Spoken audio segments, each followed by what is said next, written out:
Hello and good evening, good afternoon to everyone who is here. Thank you very much for joining us for this really important Congress on long COVID. At the moment, there's probably no bigger challenge that the world is going to face because even with the pandemic apparently settling, there are so many across the world who are affected by long COVID. One of the most important things that we have to do is break the stigma. A lot of people are suffering with symptoms, but they don't feel comfortable to share it. And part of what we'll be doing is trying to bring the science and bring the right approach to how we can manage long COVID.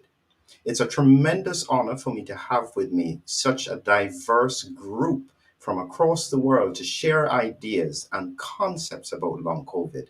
And we're breaking everything up into very short speaker segments, 10 minutes each. And then each speaker will be able to speak with the panelists. We have three panelists who will all introduce themselves. And so we have two sections where we have three speakers first. And then in the second section, we have two speakers. Sadly, one of our speakers was not well today, so was unable to join us. But hopefully, I'll be able to catch her in the future and explore a bit more about what she's thinking.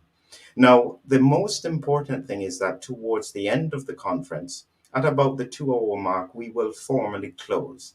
But there is a good possibility that the conversation will continue.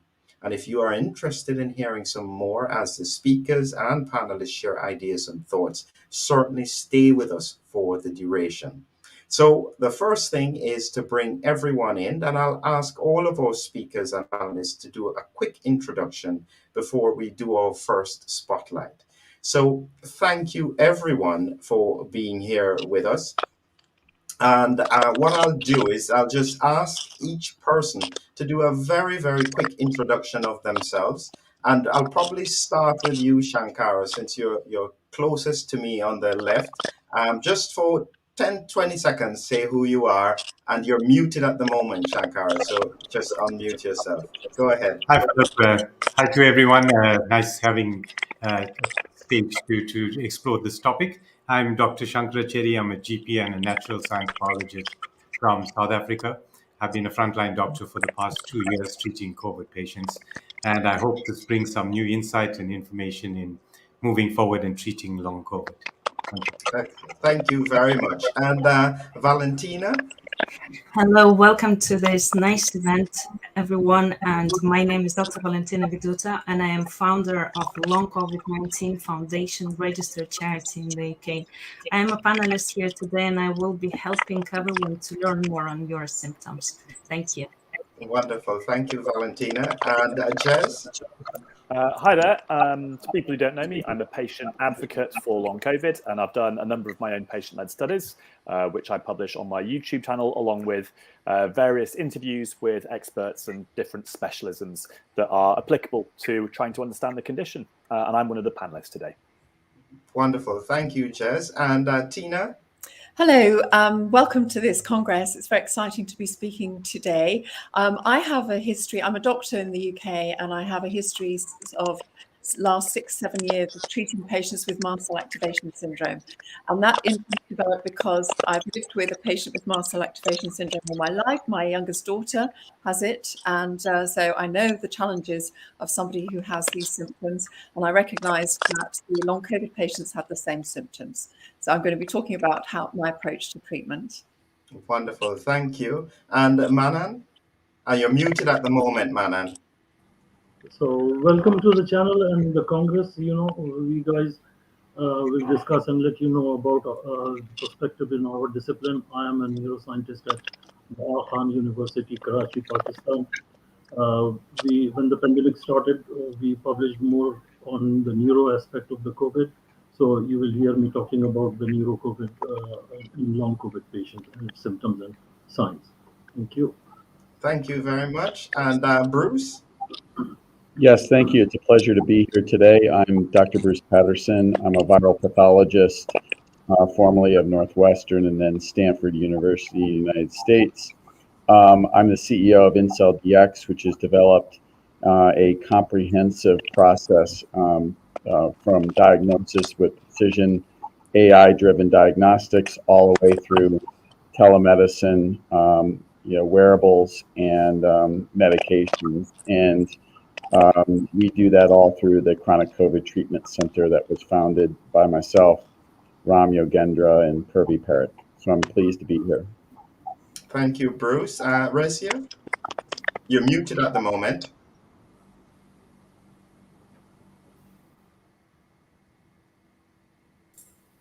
Hello, everyone. I'm Resia Pretorius. I'm from Stellenbosch University, and I do research looking into platelet activation, hyperactivation, clotting pathologies, and how they interact with the vasculature to cause the persistent symptoms in long COVID. Excellent. And we've got as well Joachim. One moment. I'm coming back. I was losing connection here. Yes.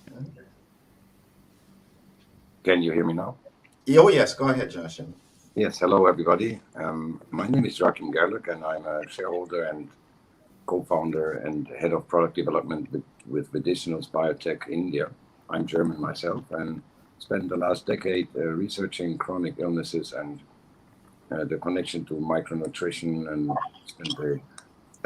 spent a lot of time and resources on setting up organic farming and nutraceutical developments. And we have been working the last 2 years on nutraceutical interventions for COVID and long COVID conditions.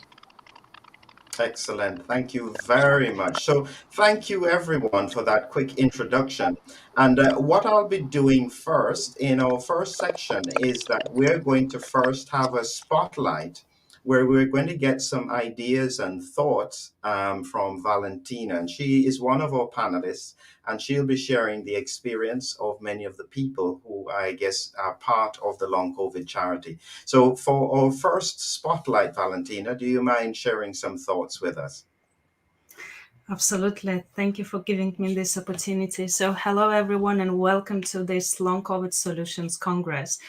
I'm Valentina Viduto, founder of Long COVID Foundation, a UK registered charity. Our mission is to help people to avoid long COVID syndrome and improve well-being of sufferers by increasing awareness, generating and sharing educational resources, and supporting the innovative solutions and research for recovery taking place worldwide. I'm pleased to take part in such an important event where world-class leaders, scientists, and doctors can share their findings relevant to long COVID. More than 40% of COVID-19 survivors across the world have or had long-term effects after recovering, according to a new study by researchers at the University of Michigan.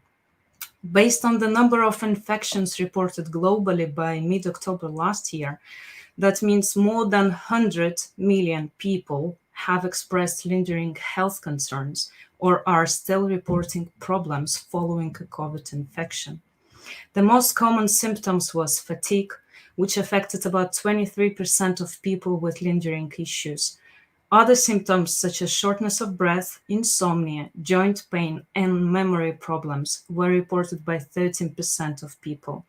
What's more critical, some COVID survivors may develop other severe complications and conditions, such as multi-system inflammatory syndrome in children, chronic kidney disease, heart disease, and chronic fatigue syndrome. In the past year, we were searching for expertise closely related to post-viral conditions, autoimmune diseases, neurology, cardiology, pulmonology, and rheumatology.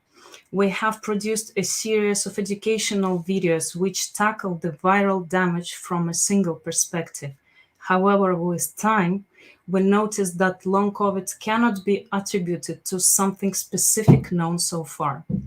And research findings more and more talk about long COVID as a novel disease that needs to be looked at from multiple pathways.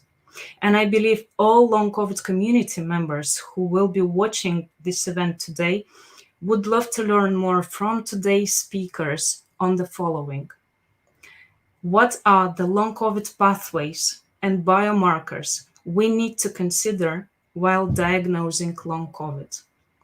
What are the right tests that people can do to identify long COVID? And what are the solutions, approved or alternative, that can ease the suffering and improve well-being? I look forward to learn more, and I will help you to get answers relevant to your symptoms. Thank you. Excellent. Thank you very much, Valentina. This is a great way for us to start the conference. And so the first thing that we're going to be doing is that we are going to be starting with our first speaker. And we'll first start with Professor Resia Pretorius from South Africa. And we'll be sharing her screen with us in just a second. Kindly welcome our next speaker. So, okay, I'll add this straight to the screen. Resia, you can go ahead. Thank you very much. Hello again, everyone. Today I will be sharing with you our latest research on clotting pathologies and will spotlight our recent findings in COVID-19 and long COVID. I wish to just share with you my research collaborators, Professor Douglas Kell. He's from the University of Liverpool and a systems biologist. Clinician Dr. Jaco from the Mediclinic Stellenbosch. Hematologist Dr. Joachim Steenkamp from Pathcare in South Africa. Dr. Marie Vlok, who is a biochemist and also at our proteomics lab. Dr. Chantal Venter, she's a physiologist, and our team of data scientists from the School of Data Science and Computational Thinking at Stellenbosch University. We have ethical clearance for the studies and Mediclinic private hospital group approved sample collection at their facilities. My lab and our collaborators from various labs over the world have been identifying inflammatory molecules in circulation that might be involved in and drive pathological clotting. And we have also focused our research endeavors on studying the effects of increased circulating inflammatory molecules and how they interact with cells of the hematological system. We focus in particular on platelets and red blood cells, as well as on the clotting protein fibrinogen. We are also interested in identifying novel inflammatory molecules that might play a role in the persistent symptoms of long COVID. I'm also interested in platelet signaling and the role in abnormal clotting. Platelets in circulation play a critical role in healthy clotting. However, they can become overstimulated and can drive pathological blood clotting if there are inflammatory molecules in circulation. This can also happen in the presence of viral infections, where platelets can act as important signaling entities. There is also a complex relationship between receptors on platelets and endothelial cells, where circulating biomarkers may bind to. As we now know, damaged endothelial cells and platelet hyperactivation are central pathologies in acute COVID and long COVID. Our research group has therefore shown these pathologies in acute COVID in numerous published papers. Early in 2021, we turned our attention to long COVID. We looked at blood samples from patients and soon realized that there are persistent microclots and widespread endothelial dysfunction and microclot interactions with platelets as well in these patients. These pathologies may be central in causing the widespread symptoms in these patients and may lead to tissue hypoxia. Here are examples of platelets in healthy individuals on the micrographs on the left. And in the micrographs on the right, you see platelet hyperactivation and significant clumping in patients with long COVID. We also planned an experiment where we looked at proteomics of healthy plasma versus type 2 diabetes, acute COVID-19 and long COVID. We added diabetes samples as we know that patients suffering from diabetes are more prone to severe COVID-19 symptoms. For proteomics analysis, we prepared platelet-poor plasma from citrated blood, followed by a first digestion step. To our surprise, we found a visible deposit at the bottom of the tube in the acute COVID and long COVID samples, but not in the diabetes samples and also not in the control samples. Plasma proteins, therefore, were fully digested in controls and diabetes samples, suggesting that trypsin could digest all, or then at least most, of the plasma proteins in both controls and health and diabetes samples. We also followed a second trypsin digestion protocol to solubilize the undigested pellet deposit.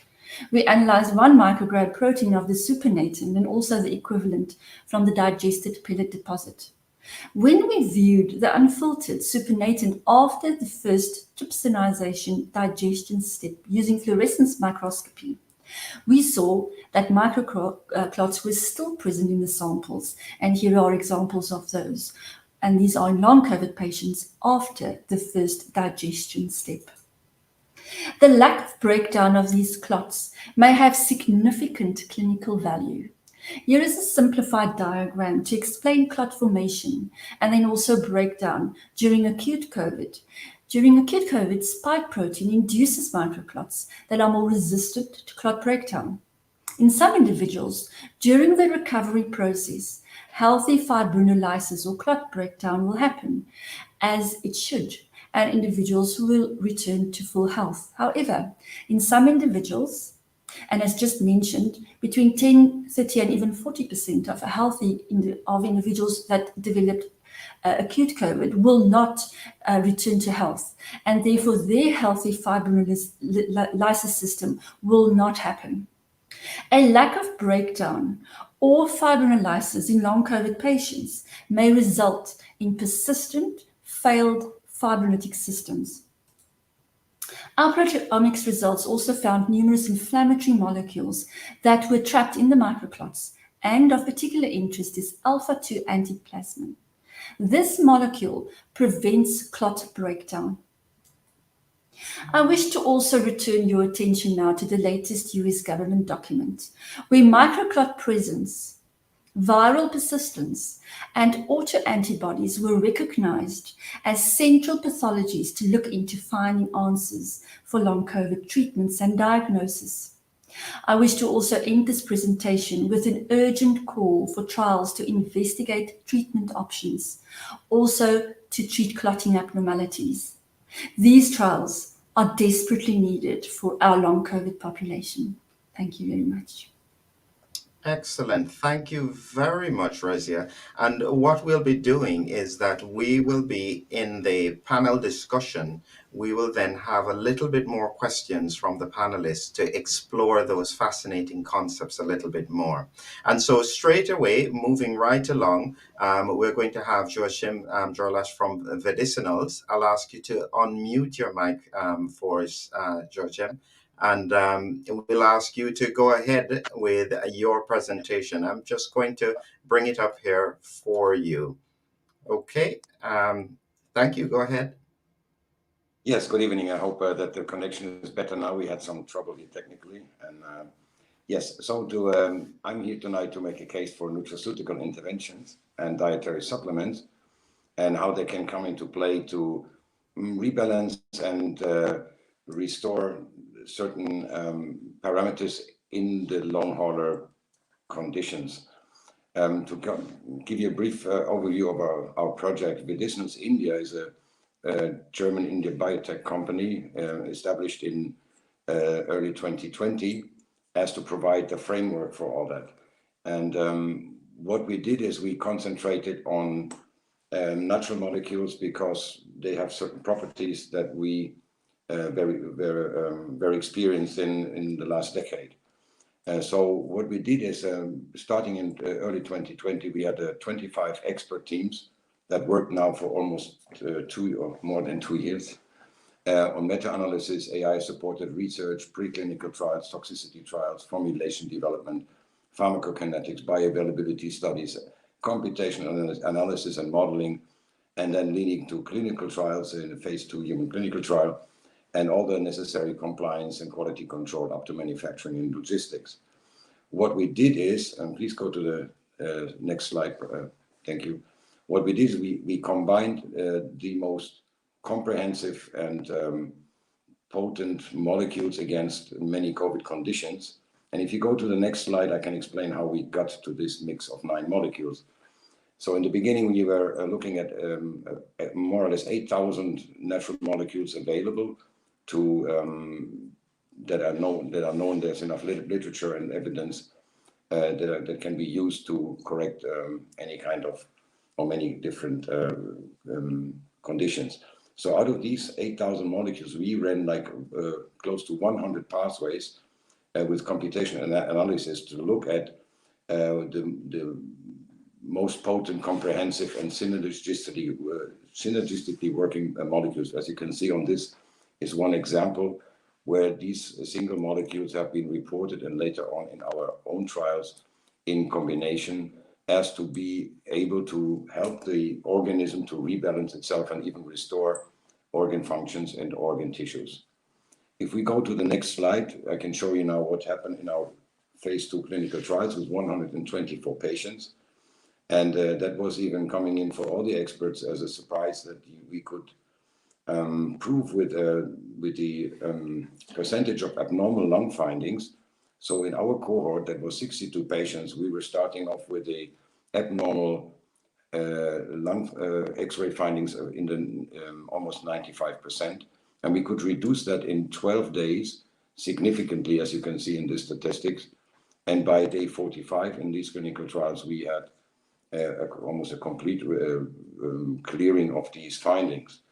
And so this is a pretty hard evidence on how well these molecules can support the organism in regaining lung function, for example. That's one of many examples.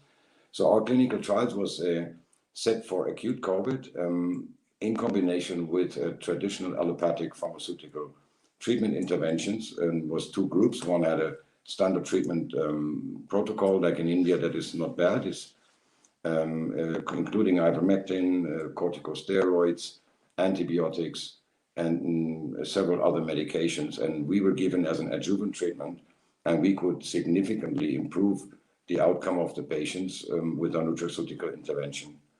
If we go to the next slide, you will see more examples of clinical observations in the 62 patients that were on our intervention protocol. The clinical observation for fatigue, hypoxia, like low blood oxygen level, sore throat, and myalgia, as you can see, were reduced significantly in the time it takes for allaying the symptoms in days of treatment. So that was giving us a lot of momentum in order to say, okay, let us continue all this. And we went into many parallel trials in different directions, also including animal trials, to see how far can we work on cytokines, how do we work on different enzyme expressions, on blood clotting, on organ damage parameters. And if you go to the next slide, I can show you some interesting results there as well. So we did, even before we went to human clinical trials, we were conducting preclinical animal trials, and that was an artificially induced myocardial infarction. And you can see on the troponin level that was reduced even by orders of magnitude with the nutraceutical intervention. And the best, most interesting, of course, is that we can see then after the trials, we could take biopsies from the heart tissue, which you see on the right, and the upper one is untreated, and the bottom one is treated with, not treated, we had a nutraceutical intervention with our 9 molecules in the suspension. And so these are all, I cannot show in this short time of 10 minutes now all the results that were occurring. But if we go now to the next slide, you can see that our main focus was not to prove that these molecules can be beneficial. That is pretty known. The biggest problem with these molecules is to have them at a sufficient bioavailability. And here we have one example, one of many, where it's pretty drastic. You can see that you can see 3 columns here. The yellow one on the left is untreated animals. The one in the middle is as if you would take normal capsule nutraceutical, you would buy the 9 ingredients and take them as a powder. And you see there was a reduction in GPT, which is mainly a marker for liver damage. But when you go to the right column, on the blue one, you see that when we used our final version of Vedicinals 9 with a very the specific formulation development being done to it, we could increase the bioavailability by quite an impressive factor. So the results speak for itself. There's almost a 20-fold, 21, or let's say around 20-fold increase in bioavailability on that marker. Interesting to say is that these molecules and this suspension has proven that it does not forcefully regulate these things. It balances them, it rebalances. We had yesterday I got a call from a medic in the UK, and he gave me clearance also to report on what he did. So after 10 days of treatment or intaking of Vedicinals 9, his blood pressure went down significantly. He was on constantly very high blood pressure, 170 to, correct me if I'm wrong, to 110 or something. And it went back to quite normal levels within a week, but not causing vasodilation. So when he would stand up, he wouldn't get an increased heartbeat or anything. So it seems these molecules help the organism to come back to this homeostasis state in many different functions. And so it can be a very good idea to look at these nutraceutical interventions, not only what we have, also combinations with other nutraceuticals, vitamins, vitamin D3, zinc, and others. Plus, we are working on currently on refining the treatment so that it even works better. And this can be forming the basis for a evaluated kind of treatment plan, because we are currently also conducting some serum marker evaluations with patients to really see before and after what has changed, what has been improving.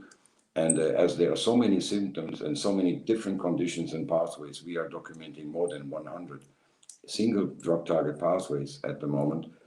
I think that a broadband comprehensive nutraceutical intervention can support any, let's say, normal treatment plan and protocol in the long hauler treatment.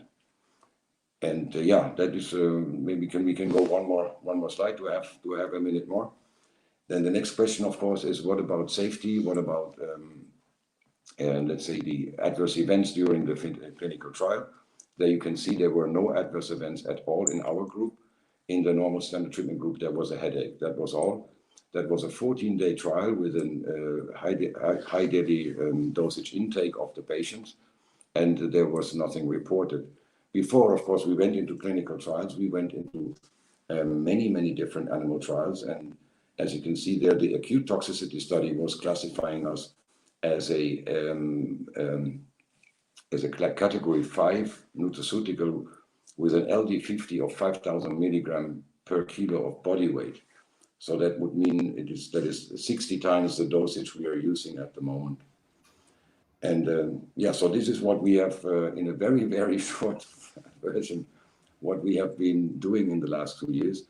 And I don't want to get too much into technical details and pathway charts and descriptions, but I'm open for questions later on. And I hope that this can give you an overview more or less in which direction we are going.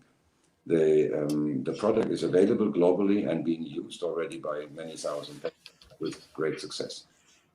Excellent. Thank you very much, Joachim. And that's something, again, that we will certainly get the panel to discuss in a little bit more detail. And really appreciate that. And what we'll do is move straight along to our next speaker, which is Dr. Mannan Baig. And I'll bring up your slides straight away, and we'll get you to be able to discuss this. Thank you very much. And I start with this slide which shows my collaborators, my faculty and research assistant, even medical students who get involved in the projects that I do here at Aga Khan University, Pakistan. Now, the next slide will show you that neurological, if you could change it to the next one. Yeah, neurological damages caused by SARS-CoV-2 in COVID and long COVID has long been a neglected aspect, and it was denied initially a lot that we didn't see these many cases in SARS-CoV-1. Okay, so why SARS-CoV-2 is attacking the neurological tissue? So by this time when I'm presenting this slide, that issue luckily and fortunately got addressed now, because top journals, peer-reviewed journals now have published over 6,000 papers on neurological damages caused by SARS-CoV-2 in COVID. $1 million question: is it being taken into the long COVID as well? Are the long COVID patients also suffering similar signs and symptoms that actually refer to the neurological aspect of the disease? So my own estimate is that when I see the signs and symptoms, you will see in the next slides that actually range to a very high percentage, and like 70% or 65% of the symptoms and the signs seen in patients with long COVID could be peculiarly referred to the central nervous system. In the next slide, if we could change it, Richard, please, Philip, if we could change it here. In the next slide, you see that apart from what you saw in the previous slide, that patients having those convulsions and loss of taste and smell, we published the first paper in March 2020 when the disease was in its infancy, noting seizures. Like in the previous slide, you have seen that this virus has got something major to do with the central nervous system. Now, now with 6,000 papers, okay, nobody has got a shred of doubt that whether it is targeting the CNS or not. The question is, how is it carrying that same thing into long COVID patients? Because you start from brain fog, you talk about easy fatigability, the muscle paralysis, the cranial nerve paralysis, the tinnitus.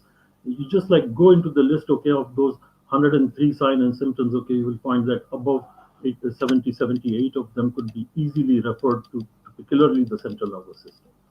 Now, this paper was important for us, okay, and it was important from many perspectives, because this paper actually mapped the ACE2 receptor expression in different tissues and alerted the peers and the scientific community and health organizations.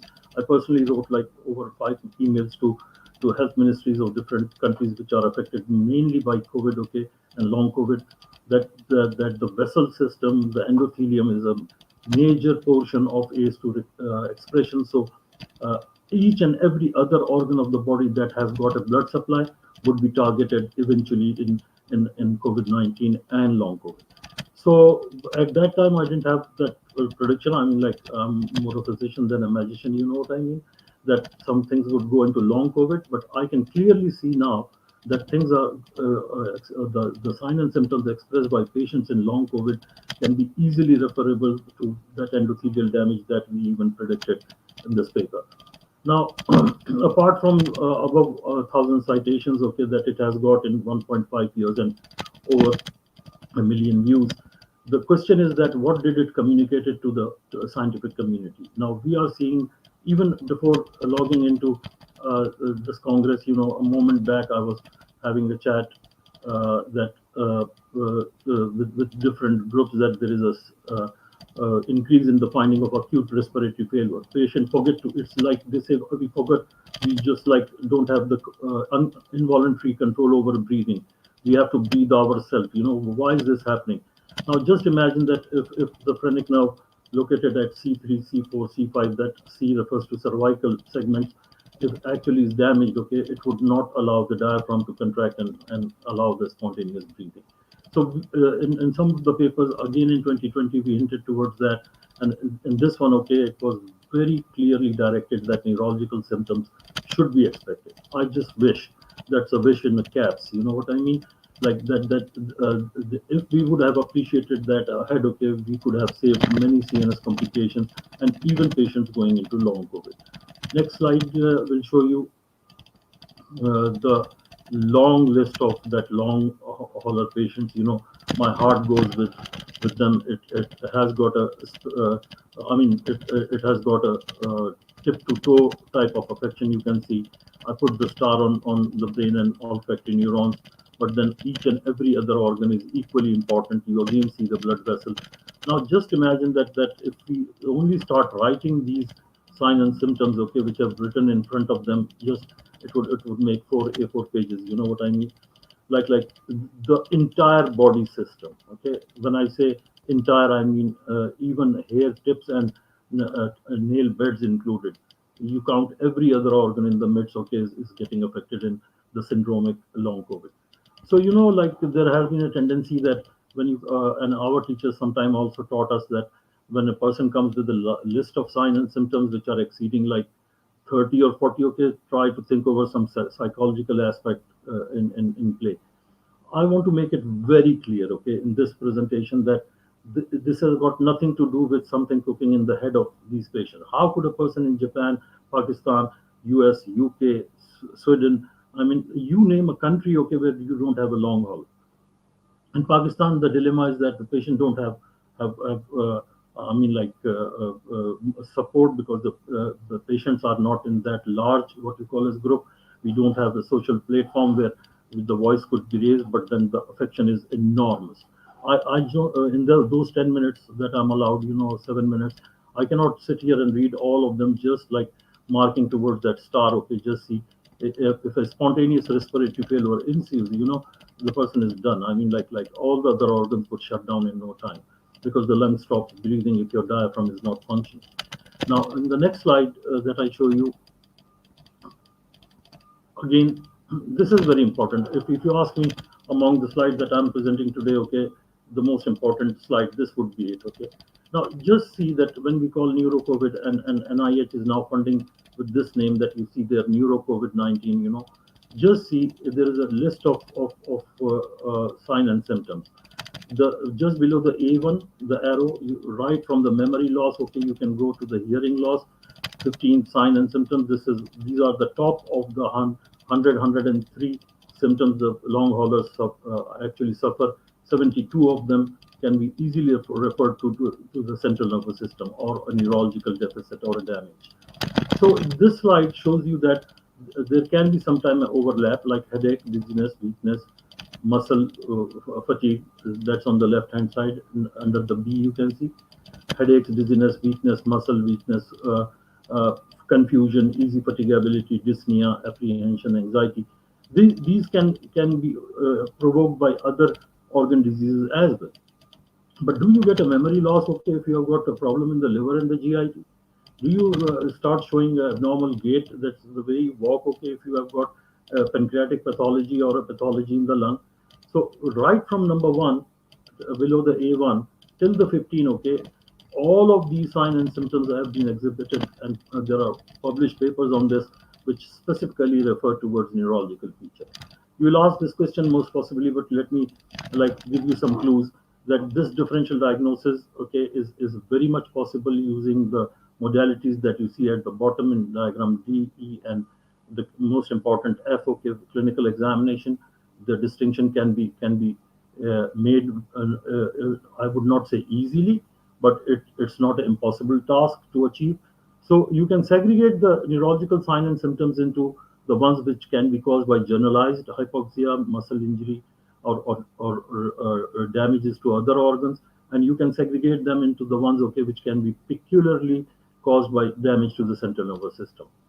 So to all of those guys listening here, if your physician or your GP, okay, says that it may be psychological, okay, if you have got any of them with you from number 1 till number 15 here, just please say that, okay, can I have this as a psychological problem? I mean, tell me how many people lose their ability to hear and suffer hearing loss because of psychological problem, movement disorder, anosmia, cranial nerve deficits. The number 6 is the most prominent one.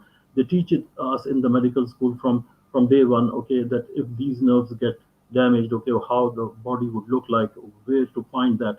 Again, this other word, okay, is specifically referable to the central nervous system. So those who were in doubt, okay, earlier in the course of the disease that COVID-19 is affecting the lungs, it's a respiratory disease, okay, yeah, it starts from the lung, okay, but then see where it goes from the tip to the toe. You saw the previous slide. Next slide will show you, please. Oh, I think what we'll do, Mannan, is that we've just about run out of the time. When we get to the panel, we may be able to show that last slide that you have, if that's okay. No problem. All right? No, that's fine with me. Okay. I hope I conveyed the message, okay, which was absolutely. And this slide was the most important one. So if I could talk on this one, okay, I'm very happy with that. Thank you very much. Wonderful, wonderful. And so what we will do, thank you very much, Mannan. And what we will do now is that the first thing that we will do in our next phase, and just to keep you all aware, we're trying our best to stay on schedule at the moment. I think we are about on time. And so what we're going to be having next is in our Spotlight 2 is Gez Medinger is going to be sharing his thoughts. Then we're going to introduce the panel again, and then we're going to speak to each speaker in turn. And that's where if there are other points that need to be raised, they can come up. If you have a question at that point, if we have the opportunity to share it, that would be the time to add it in. So let's get straight into our first spotlight. And Gez, if you can unmute, we'd love to hear your thoughts and your experience regarding long COVID. So I guess I just wanted to talk a little bit from the patient perspective of treatments, and as patients, how we go about getting help from the medical community. And like I will talk mostly with a UK focus because I haven't experienced so much of what it's like abroad. But I know that people struggle wherever they are in the world getting help from the existing sort of medical community for long COVID. And I think, you know, in the UK, if you're lucky enough for your GP to refer you and you're in an area where there are long COVID clinics, you might eventually, after a period of time, get into a long COVID clinic. But even some of these long COVID clinics are now being shut down and sort of mothballed in the UK as well. So even those are going away. But let's say you get in, then you have what might happen is you'll see a number of different specialists, a respiratory specialist, maybe a neurologist, maybe a cardiovascular specialist. And each one of them will look at your symptoms and then try and work out how those symptoms might fit the pre-existing templates for the conditions that they normally treat. And they might offer you some medication that, you know, might help some of those conditions. But they're sort of trying to fit a sort of a square peg into a round hole really here, because part of the problem with sort of Western medicine as we know it is that, you know, it's evidence-based medicine. And with a new condition, we simply haven't had the time yet to gather the evidence for evidence-based medicine to practice. And what that means is that there's very little evidence out there for doctors to be able to prescribe things that out there in the community, patients are trying and saying, this really works and this really helps. And we need to wait for the research to sort of catch up with what the patients are trying themselves, so that the doctors have that evidence base to work off. But the problem is that research takes a really, really long time. And one of the problems in the UK as well is that there doesn't seem to be a particularly good strategic way of looking at how to sort of fill in the jigsaw puzzle of what's going on with long COVID. Let's imagine that we've got a 1,000-piece jigsaw puzzle, and we've maybe got 100 or 150 of the pieces on the table, vaguely in the right sort of place. In a perfect world, we'd have an organization, the NIHR, looking at the jigsaw puzzle and saying, okay, here are the gaps in this corner and this side and the rest of it. This is where we need to fill in. This is what we know already. Let's fund some projects that help fill in those gaps. And maybe we could even look across at other jigsaw puzzles, which are partially completed, like ones for fibromyalgia or ME/CFS or other chronic illness, where they might have that corner filled in. And that's the corner we need to fill in. Maybe we can look at what we know already from that and build on that with a research project that's designed to build on the knowledge we have. And that's why I was really reassured, actually, because I wasn't aware of what the Government Accountability Office in the US was doing, which is what Resia brought up. And it seems like in America, they're actually looking at some of the key places that we need to be looking at. So viral persistence, you know, clotting pathologies, and persistent virus, you know, microclots, organ damage, autoimmunity. So it looks like they've got a slightly better handle there on targeting the research where we need it. But this is one of the really frustrating things, and where I think a conference like this is so important, because it's often said that, you know, when you've got a new condition, the breakthroughs come not from the center of the establishment, but from the fringes. And it's from the sort of the people who are actually able to look a little bit sideways, or to look into those connective spaces between the silos of knowledge that we have between each specialty. And that's where we'll find the answer for long COVID, I think, because it is this multi-organ, multi-system condition. And I think it's in those gaps where the answer is going to live. Excellent. Thank you very, very much, Gez. And what we'll do is bring in our panelists first. And what I'll do is, before we bring in Resia, if you don't mind, just a few quick thoughts from you all as to what you've heard. We're going to bring in each speaker, and you can ask them a question.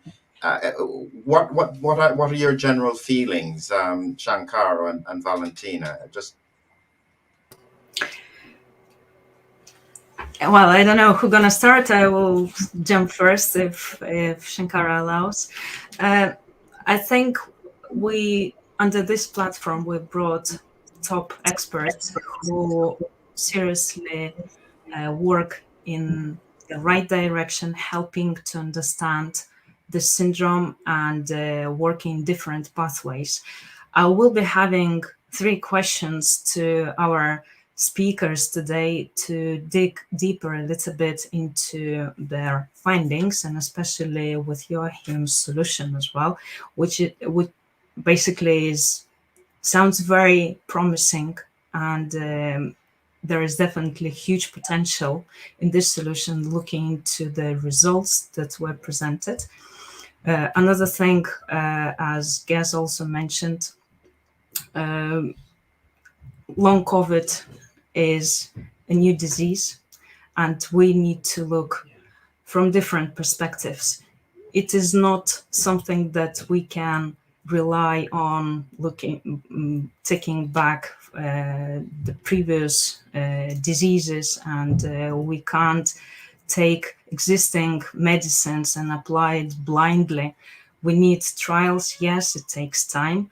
We need research. Yes, it takes time. But I think with social media now, we are in a position to do this research, as Gez does some research, and we also looking into how we collaboratively can gather most common symptoms. How can we find the answers to the puzzle of long COVID? And we produce actually speedy results rather than waiting for NHS or any other healthcare system providers and policymakers to produce these protocols, because we are first line supporters here, and we jump on these solutions and up-to-date research, and we try to understand it and spread the research among the specialists, because we all learn, and we also want to know the best solutions that will tackle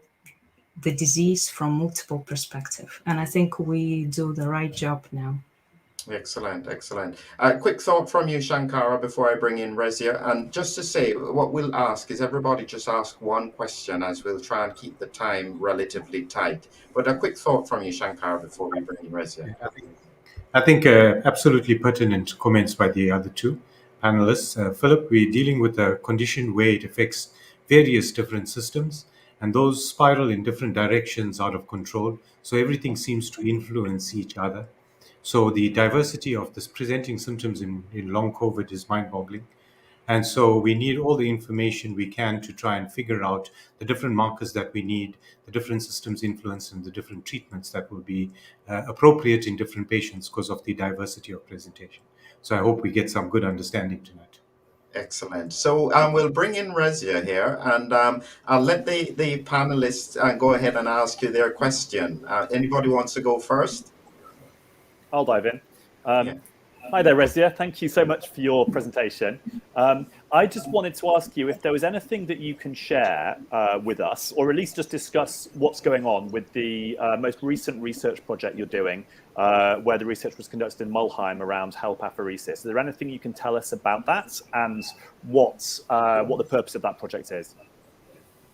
Yes, thank you. So as Gez mentioned, we traveled to Mulheim in Germany to a clinic from that belongs to Dr. Beate Jaeger. She uses apheresis to treat patients with long COVID. And we were a whole group of researchers from all over the globe that joined forces here to analyze the data. Currently, the data of 19 patients are being written up. The paper is actually completed. However, we still need to do just a few checks and balances with regards to data sharing and what we are allowed to share. And remember, it's Europe versus South Africa, and they signed my ethics. So we just need to figure out that everything is done in accordance. But what I can tell you is that the results are extremely positive. So Dr. Jaeger has treated patients with apheresis, and she also uses a combination of triple therapy, where she calms down the patient's platelets and prevents new clot formation, and she's got really good results. So I hope that in future we will be able to have clinical trials that not only trial apheresis in a randomized controlled trial, but also to look into the treatment regimes of triple therapy for something like calming the platelets to prevent microclot from forming, and eventually to calm down the endothelial layers, because we think central to all the disease pathologies and all of the persistent symptoms is a constant endothelitis, resulting then also in a significant and widespread hypoxia. So there's yes, the study has been written up. We've done the analysis. We will share the preprint within the next few weeks. Excellent. Valentina or Shankara? Yes, I would like to have a follow-up on this. Thank you.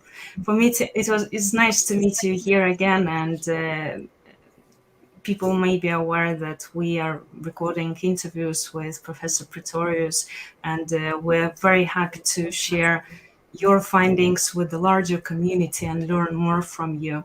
So with regards to the apheresis and triple coagulation therapy that you just discussed, so is there a chance for these clots to form again? And if you say it's somehow this therapy prevents clotting formation, how sure you are about this? And if the clot might form again, what could be the triggers? And the last one, actually, do we roughly know how quickly microclots can form? All of the questions that you're asking are very, very relevant and most important to answer. So in South Africa, I've been working with a clinical team, amongst others from the Mediclinic, and Dr. Joachim, who has been treating patients with triple therapy. Obviously, it's not been trialed, it's best clinical practice. What we have been finding is if the patients get to him within 3 to 6 months after they have developed and been suffering from long COVID, the microclots seem to be able to be treated quite easily, and most of the symptoms will disappear.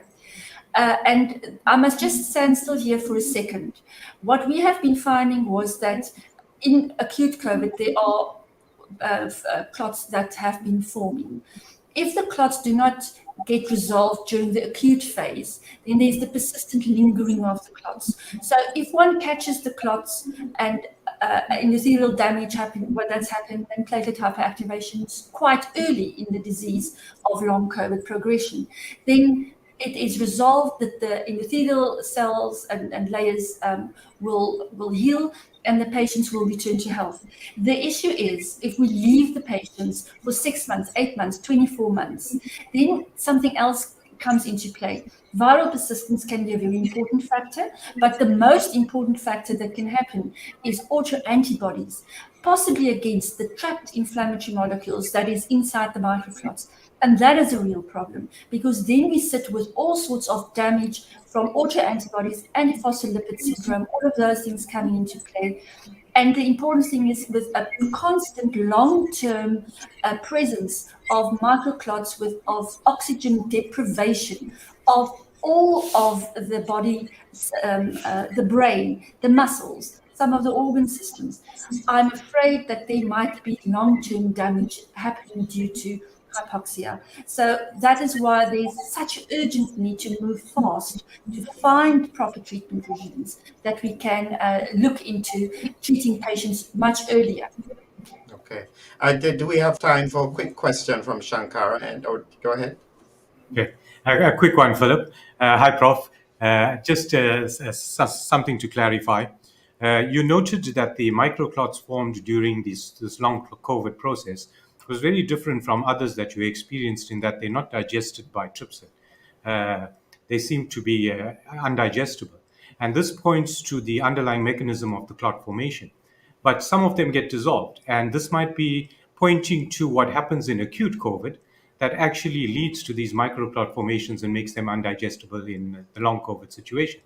Does this identification of this unusual kind of clot point to a mechanism that can elucidate what's going on in acute COVID and modify acute COVID treatment so that we can actually prevent the progression to these undigestible clots? Absolutely, Shankara. That is what the underlying issue is. I think what was also important to note is that my clinical collaborator Joachim has been treating patients in the acute phase with triple therapy with great success, and interestingly, his patients do not progress to long COVID. So it's something to look into and to understand clearly what happens in the 40, the 10 to 30 to 40% that Valentina mentioned. That do not percent of people that do not recover.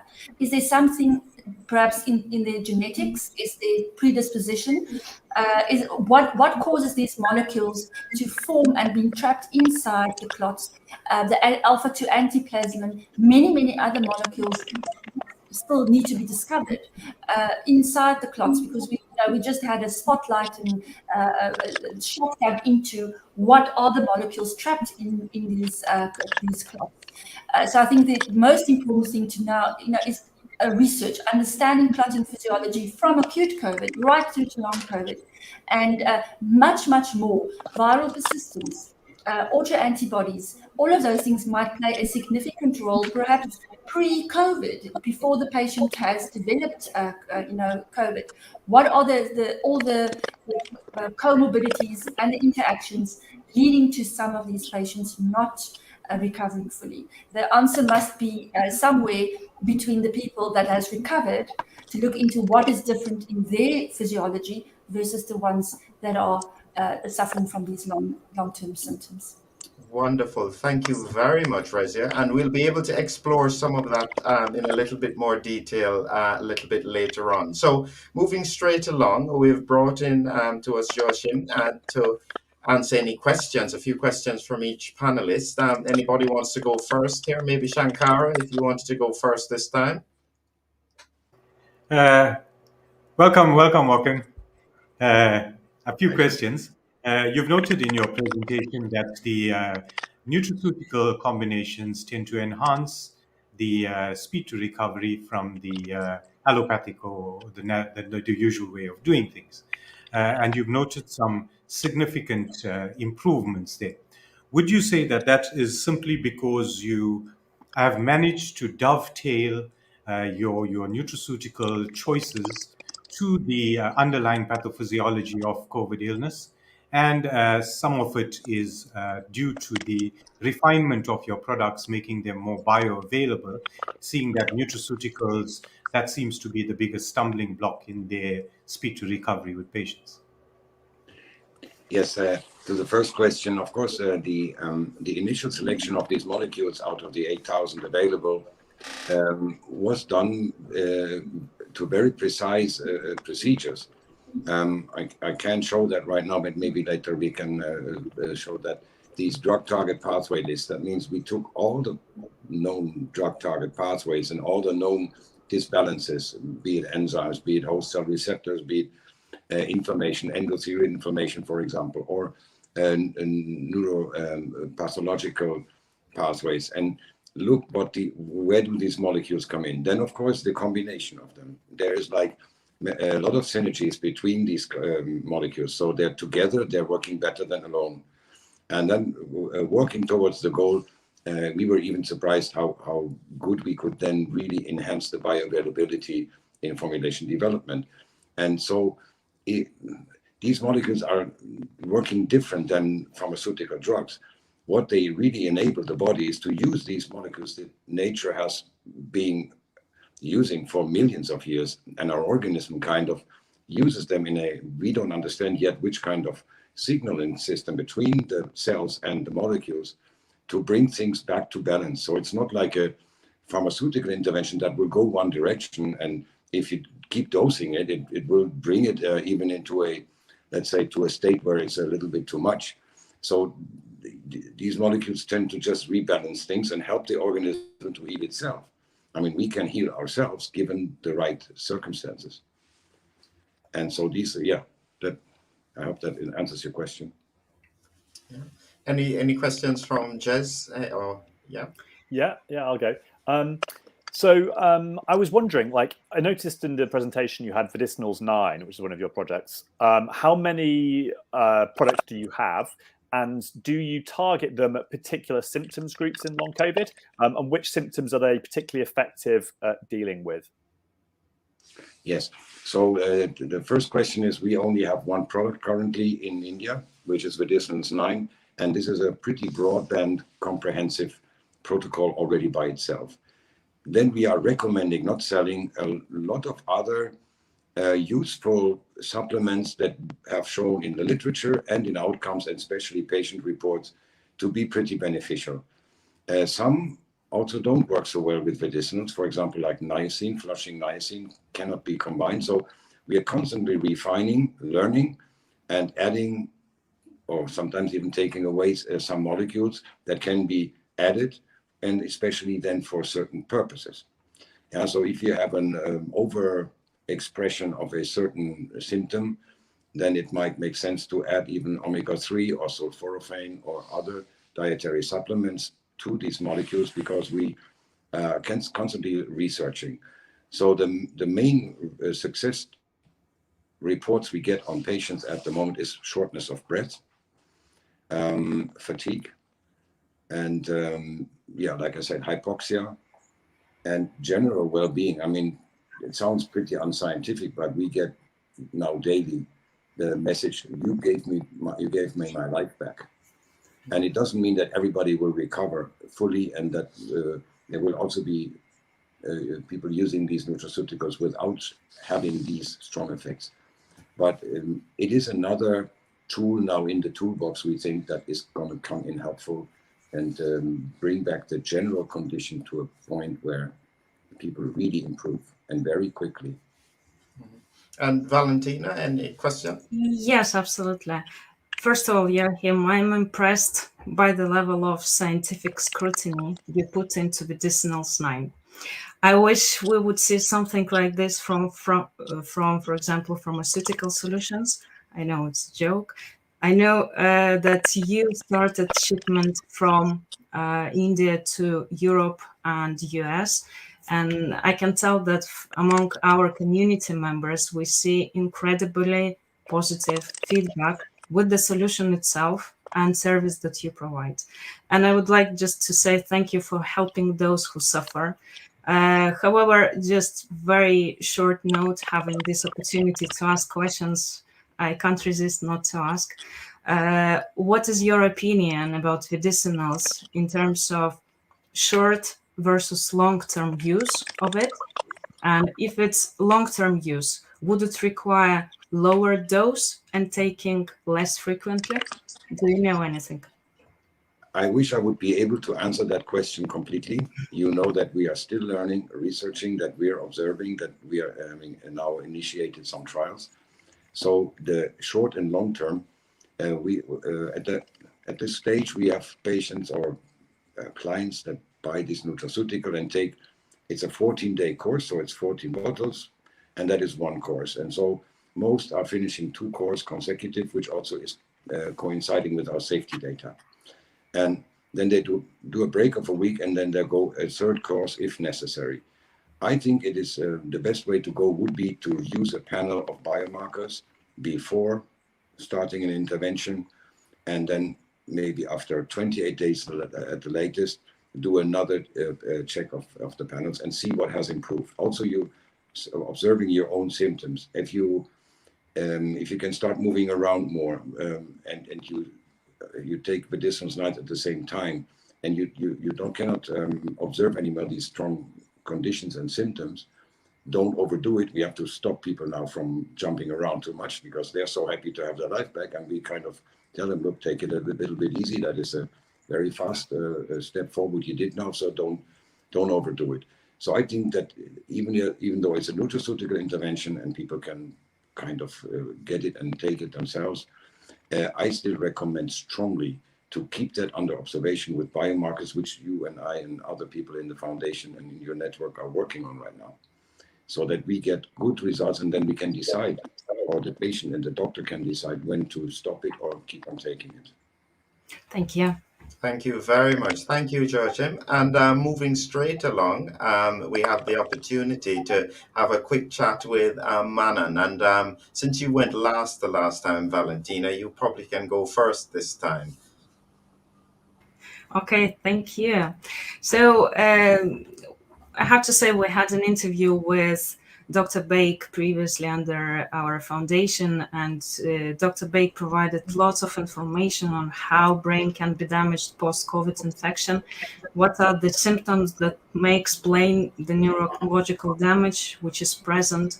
So today I would love to ask your advice on most appropriate diagnostics that people can ask for, and which would guide neurologists who don't specialize in long COVID to the right direction. So remember, we always are interested in the right tests, not common ones that are often offered and which always come as normal. And another maybe question you could cover is, what is the role of vagus nerve dysfunction, and what role it may play in some features of long COVID, and vagus nerve stimulation as a solution to reduce inflammation? Is it a good way forward? So coming to your first question, specific diagnostic tools, okay, to diagnose neurological damages and neurological deficits. The thing is, I wrote a paper last night, okay, it got submitted as well, but then these are few lines from it. And I want to make it very clear, okay, to all the listeners, okay, who have joined us, that a biochemical injury means when the virus or the immune system is damaging a neuron, okay, and the neuron is trying to compensate from the injurious agent or the injurious circumstances. Forget about it that you would get any finding on imaging like CAT scan, PET scan, or CT scan. So, like the paper last week in the Nature, the biobank, okay, showing the images, okay, of patient with COVID, okay, affecting the brain. That doesn't happen initially when the biochemical, the damages are going at biochemical level. So it's always the trust that, if remember this thing very clearly, symptoms never lie. I mean, if a person is telling you that he or she is having hearing loss, hearing voices like tinnitus or buzzings and stuff, they need to be investigated. But the question is, do we have the tools that can diagnose a biochemical injury? The answer is no. So the question is, what do we have? So when you injure certain cells, okay, they release certain chemicals into the milieu like CSF. If they cross to the venous system, they might be detected in the blood. So we have to keep our eyes on the prize. Biomarkers first, imaging number two, because by the time you see it on imaging, enough damage has already been done. So this was the question one. Question two, vagus nerve. Now this is a nerve, okay, which is very interesting. It's one of the longest cranial nerve that I know, okay, after the sciatic in the thigh. This nerve starts from the base of the skull, and the last organ it innervates is the pelvis of the kidney. Now this long course, it can get damaged like other nerves are getting damaged. Okay, no surprises with that. But the question that if vagus nerve stimulation could help, I'll tell you, I've got few reservations on that, because vagus nerve, if it's stimulated, carries afferent nerve fibers to the brain, and it stimulates the dorsal vagal nucleus, okay, in the brainstem. It can spontaneously stop the heartbeat. Okay, so those who are actually experimenting it, my advice is that do it under clinical observation, under the supervision of a doctor or a trained physician or a neurophysiologist. or neurotherapist, don't attempt it by yourself, okay? Because I know my medical books say that even pricking the ear, okay, someplace where the vagus nerve supplies, can cause a heart to stand still. I hope I answered your question. All right. Gez, I'll let you go ahead with your question. Yeah, I mean, how do we, it's a simple one, and maybe not a simple one, how do we go about treating people who've got neurological damage? What options are there? What do we do? See, we actually call this term by approach by a term which we say call as neuroprotection. So there are some neuroprotective drugs, okay, and several papers on them, not on COVID, okay, but for other similar injuries which the neurons suffer. So if you are actually supplementing the neurons at the time when they are getting damaged biochemically, when I say biochemically, I mean like you are not getting anything on the image, we may offer some help to those patients. Yeah. Mm-hmm. Shankara, any question on this? Dr. Baig, from a clinical perspective of treating patients with neuropathies, with Omicron, we saw a lot of patients presenting with neurologic symptoms. And I think with Omicron, we're going to get a lot more long COVID simply because the presentation of long COVID is very mild. So people tend to ignore it, unlike in the first three waves, where the second presentation was pretty critical and it got patients into hospital and healthcare. Here we're getting patients presenting with fatigue, some neurologic non-specific symptoms that tend not to be attributed to any COVID pathology. But I've noticed in my practice that a lot of it is related to COVID. From the perspective of allaying symptoms rather than repairing damage, have you found the addition of any medications that actually help in these symptoms?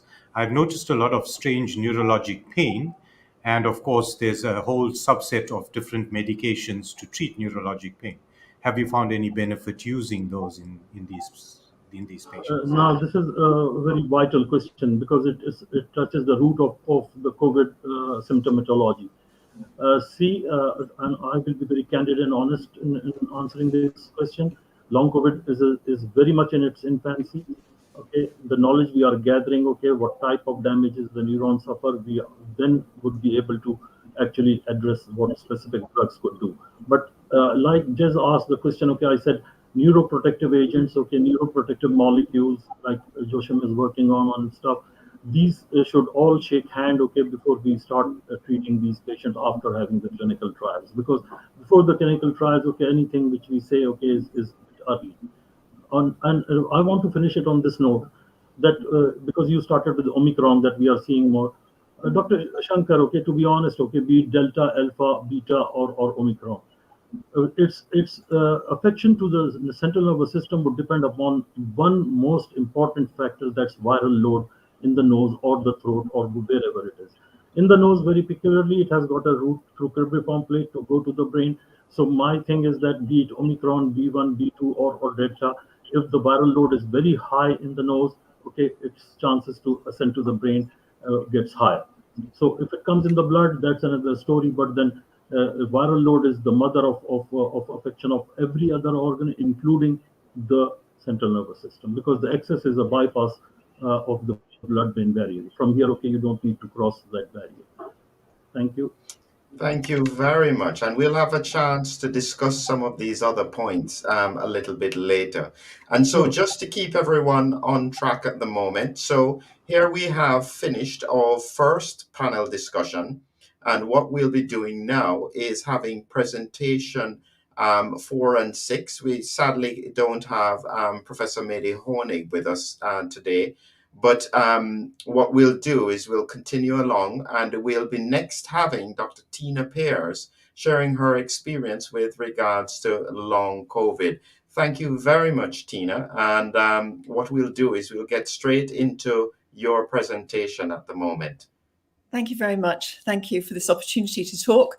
Next slide, please. I opened my long COVID clinic in November 2020, having heard about the symptoms that long COVID patients were suffering from, and asking patients with long COVID to download an app and put in their profiles of all their symptoms. And over 2,000 people did, and their symptoms absolutely mirrored those of patients who I've been treating for the last 6 or 7 years with MCAS, which is mast cell activation syndrome. So my theory was that acute COVID was exacerbating MCAS just as other viruses do, but it was particularly good at doing that and causing a great host of inflammatory responses in the patient, giving so many different diverse symptoms. Also, it could be that the acute COVID caused MCAS in the minority of patients, and I've certainly seen 2 patients in whom there was no previous history suggestive of MCAS, and they responded incredibly quickly and well to the treatment, and are now completely asymptomatic. There is also viral persistence, which is constantly stimulating the mast cells in the patients with abnormal mast cells and possibly others, we don't know yet. But we know that Dr. Bruce Patterson's work and his team have identified viral persistence, certainly in the monocytes of these patients. And also we know that there is the effect, as Professor Pretorius has talked about, with causing hypercoagulation and microclots with cellular hypoxia. And we also have seen reactivation by the virus of different viruses that are present. So EBV, that's glandular fever, cytomegalovirus, and Lyme's disease. And there are some patients who give a very strong history of having those diseases in the past, and we think that there's reactivation, and when we look at the antibodies we can see that. But what I think is a really important point that's already come up in discussion is that the failure to treat acute COVID with early treatments, which we know work, increases the incidence of long COVID, and that's what we need to be doing, is doing effective early treatment of acute COVID to minimize the risk of long COVID for patients. And there are some excellent protocols by Dr. Peter McCulloch and his team, by the FLCCC, and on the World Council for Health.org website for treating acute COVID. Next slide, please. So mast cell activation, this is a genetic condition. It runs in families. It's frequently seen and seldom recognized. We think it's up to 17% of the population have this dysfunction, and there are something called KIT genes, and 50 different mutations have been identified in the KIT genes. Unfortunately, the KIT genes are not commercially available to be tested for, so that leaves us a little bit in the dark with that. But it's very much, in America, they have some fantastic labs that can look for the cytokines, etc., that are released by the mast cells. In the UK, we don't yet, but I think Dr. Patterson's going to change that, which is very exciting. So we have this condition that has gone under the radar of most of my colleagues in medicine for many years. It was newly described. First cases were published in 2007, so it's quite new. And it's where the symptoms are caused by the cytokines and the amines being released by the mast cells. And often histamine intolerance is a frequent feature where patients don't metabolize histamine very effectively and efficiently, and therefore when there's an increase in histamine, they have problems. Next slide, please. Next slide, lovely. So we know it's a younger age group, it's predominantly women, it's about 10 to 20% of the COVID-19 acute COVID cases. There was an excellent paper by Bergamashi at Cambridge University that was published last year in January, where they looked at the response of patients with acute COVID and saw that there were 2 groups actually. Some people responded very well and their parameters got back to normal very quickly, their antibodies resolved very quickly. And then there was a group of about 17-20% where the infection, they had an abnormal response immunologically, and then they didn't quite get back to normal, and they were the patients who had long COVID. So next slide, please. So I've been treating patients as for mast cell activation, and I must say we've been getting some good results. I'm not going to dwell on this slide because Dr. Mannan Baig did a very good presentation of all the symptoms, just to say hypertension and POTS type symptoms and brain fog, anxiety, insomnia, fatigue, and post-exertional malaise are the ones that really are the most common and cause the most consternation amongst the patients. Next slide, please. So how do we start? Where do we start? Where do we start? So we have a very sort of functional kind of approach, looking at methylation and the genetics, at detoxification, nutrient status, thyroid function in the patients, their hormones, inflammation, the GI analysis, terribly important, looking at the gut where 70% of our immunity is. Mitochondria and ATP production is another area that we're just now looking into, and helping to support detoxification in the liver. Next slide, please. So what do I do? Well, the approach that I'm taking, and lots of many other colleagues who treat patients with mast cell activation are taking with the long COVID patients, is the same approach. And a lot of these patients are seeing not just conventional doctors like myself, but also functional medicine practitioners and nutritional therapists and so on who take this kind of approach. So we ask them to take a low histamine diet, and actually this does make a huge difference. And it is if you've got a pretty full histamine bucket, you don't really want to be eating a whole load of histamine foods, because they're just going to be adding to your inflammation, which cause all the multiple symptoms. So we give them type 1 antihistamines, and it's very important to sort of walk through the different medications one at a time, initially layering on the different type 1, type 2, and the mast cell stabilizers, so that you can see which one you respond to best of all. So I have patients take loratadine 10 milligrams 3 times a day for a couple of weeks and see if they respond well. If they do and it's a keeper, then we keep it. If they say at the end of 2 weeks, I'm not sure I feel any better, then they probably don't, and they get rid of it, and then try cetirizine in the same way.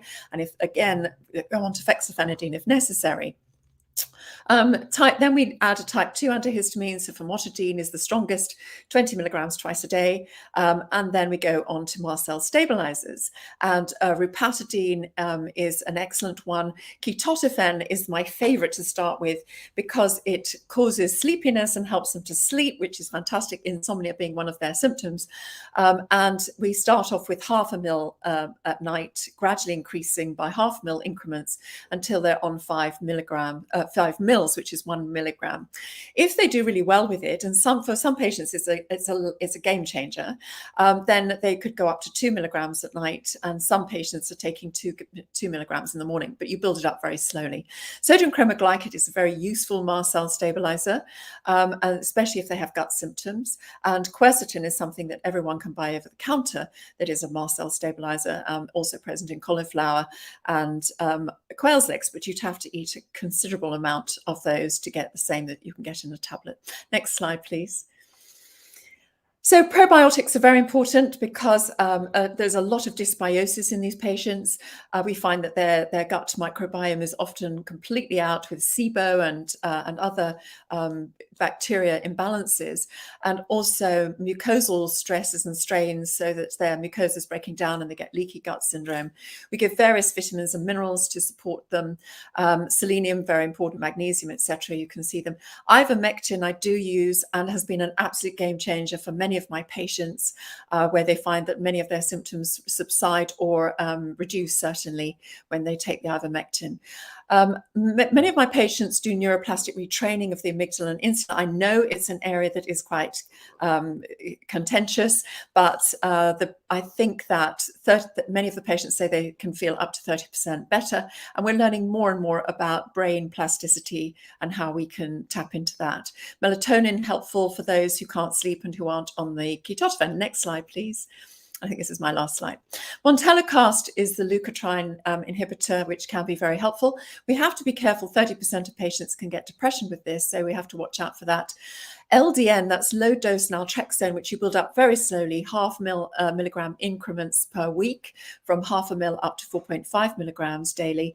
This helps particularly with the neurological symptoms, so tingling, pains in the feet, that vibratory feeling that people have. Diazepam can be helpful, colchicine, an anti-inflammatory. I use Vedicinals 9, but they have to come off some of the medication, and some of the supplements. Do see the website for that guidance. Some of my patients have really had some very good results with Vedicinals 9. And we're now using a microcurrent device, which helps to reset homeostasis in the tissues and increases ATP. And so we're just starting to use that. So we'll see. And we're also looking at the apheresis, saunas, cold water swimming, and anticoagulants. So sorry, there's a lot to cover in 10 minutes. Tremendous, tremendous. And you will have the opportunity to look at some of those things in a little bit more detail later on. So thank you very much. And we'll get you to talk to the panel quite shortly, and they'll ask you some more questions. But before we do, we'll quickly get the thoughts of Bruce Patterson here with us to share some of his work and research. So thank you, Bruce. You're muted at the moment, and I'll just bring up your slides straight away. Great. Thank you very much. So yes, I'm going to talk about the diagnosis, treatment, and immunopathogenesis of chronic inflammatory diseases. It's a similar talk to what I gave 2 weeks ago at a congress, immunology congress in the United States. Next slide. The bottom line is PASC affects up to 30% of individuals. However, other similar symptom-wise diseases such as ME/CFS affect somewhere between 1 and 3 million patients. And next slide, please. That's why I think we have to be careful about how we categorize some things that share the same symptoms, as I'm about to show. There was someone who was quoted in the United States in an article about what we were doing, is saying, why do we need diagnostics? We know from the symptoms that they're long COVID. Well, nothing could be further from the truth, as long COVID shares symptoms with ME/CFS, fibromyalgia, post-Lyme, and as I'll show, post-vaccination individuals with PASC-like symptoms. But the bottom line is we started working on COVID in late January of 2020 with our colleagues in China. We had a panel of over 150 biomarkers, and we published a first paper on the use of CCR5 antagonists in acute COVID. But what it really showed us was the backdrop of what was going on in acute COVID. And of course, what we found, and what's really profound in this slide, is the B graph, which shows that there was extremely low CD8 counts in acute COVID. And that's pretty universal, some to the level that you would expect of CD4 counts in HIV individuals. So these patients are supremely immunosuppressed.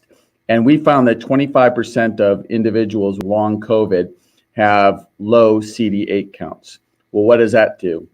It makes you susceptible to reactivation of course, the herpes family viruses, HSV, EBV, CMV, et cetera, that have been associated with ME/CFS, the chronic viral infections, and of course, even proviral latency infections like HIV. The bottom line is I saw a paper that said it could predict in acute COVID who got long COVID, and one of the parameters was EBV. To me, that looked like an exacerbation of ME/CFS and not true PASC.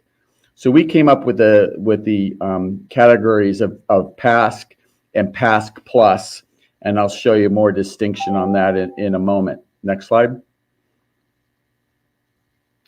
Again, this just represents how many PASC individuals and ME/CFS individuals were seen as part of the pandemic. Next slide. And again, one of the issues is there viral replication?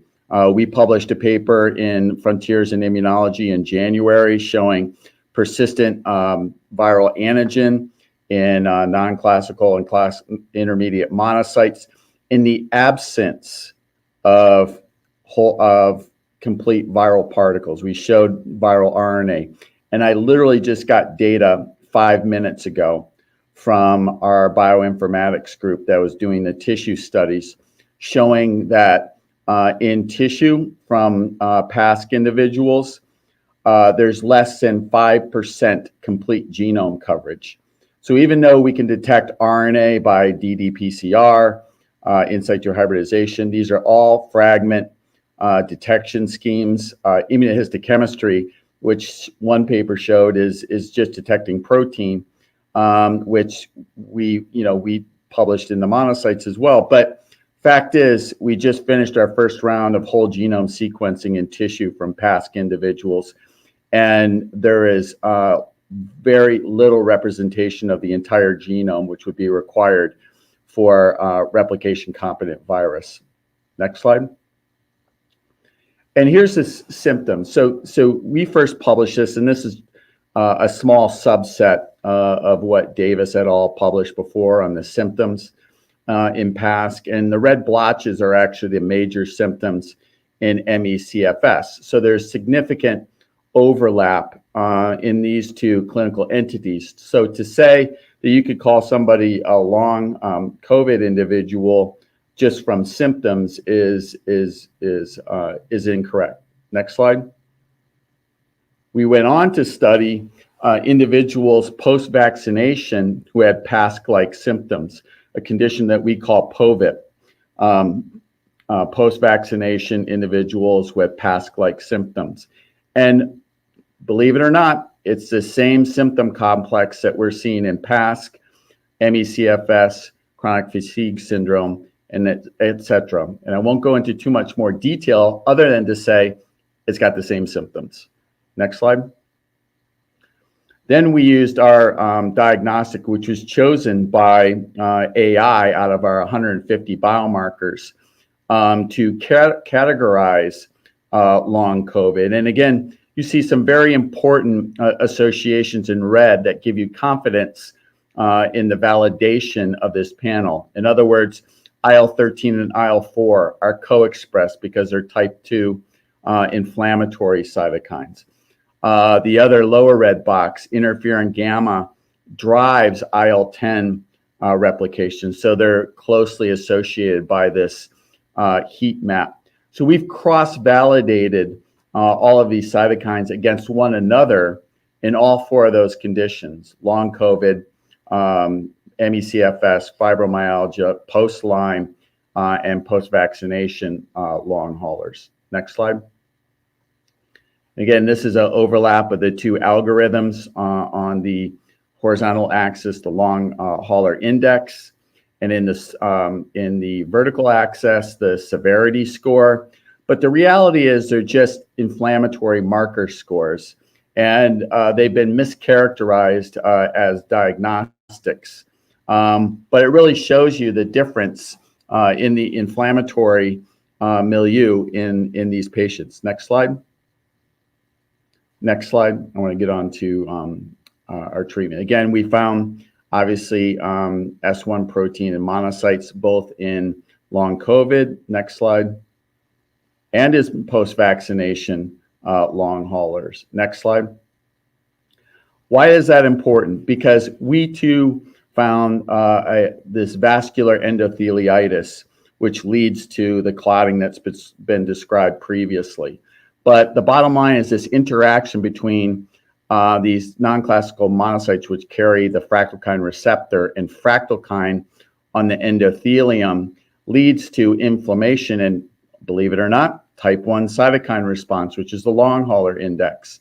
So we really feel the CCR5, CCL5 pathways and the fractalkine receptor pathways are key elements in the pathogenesis of not only PASC, but post-vaccination long haulers. Next slide.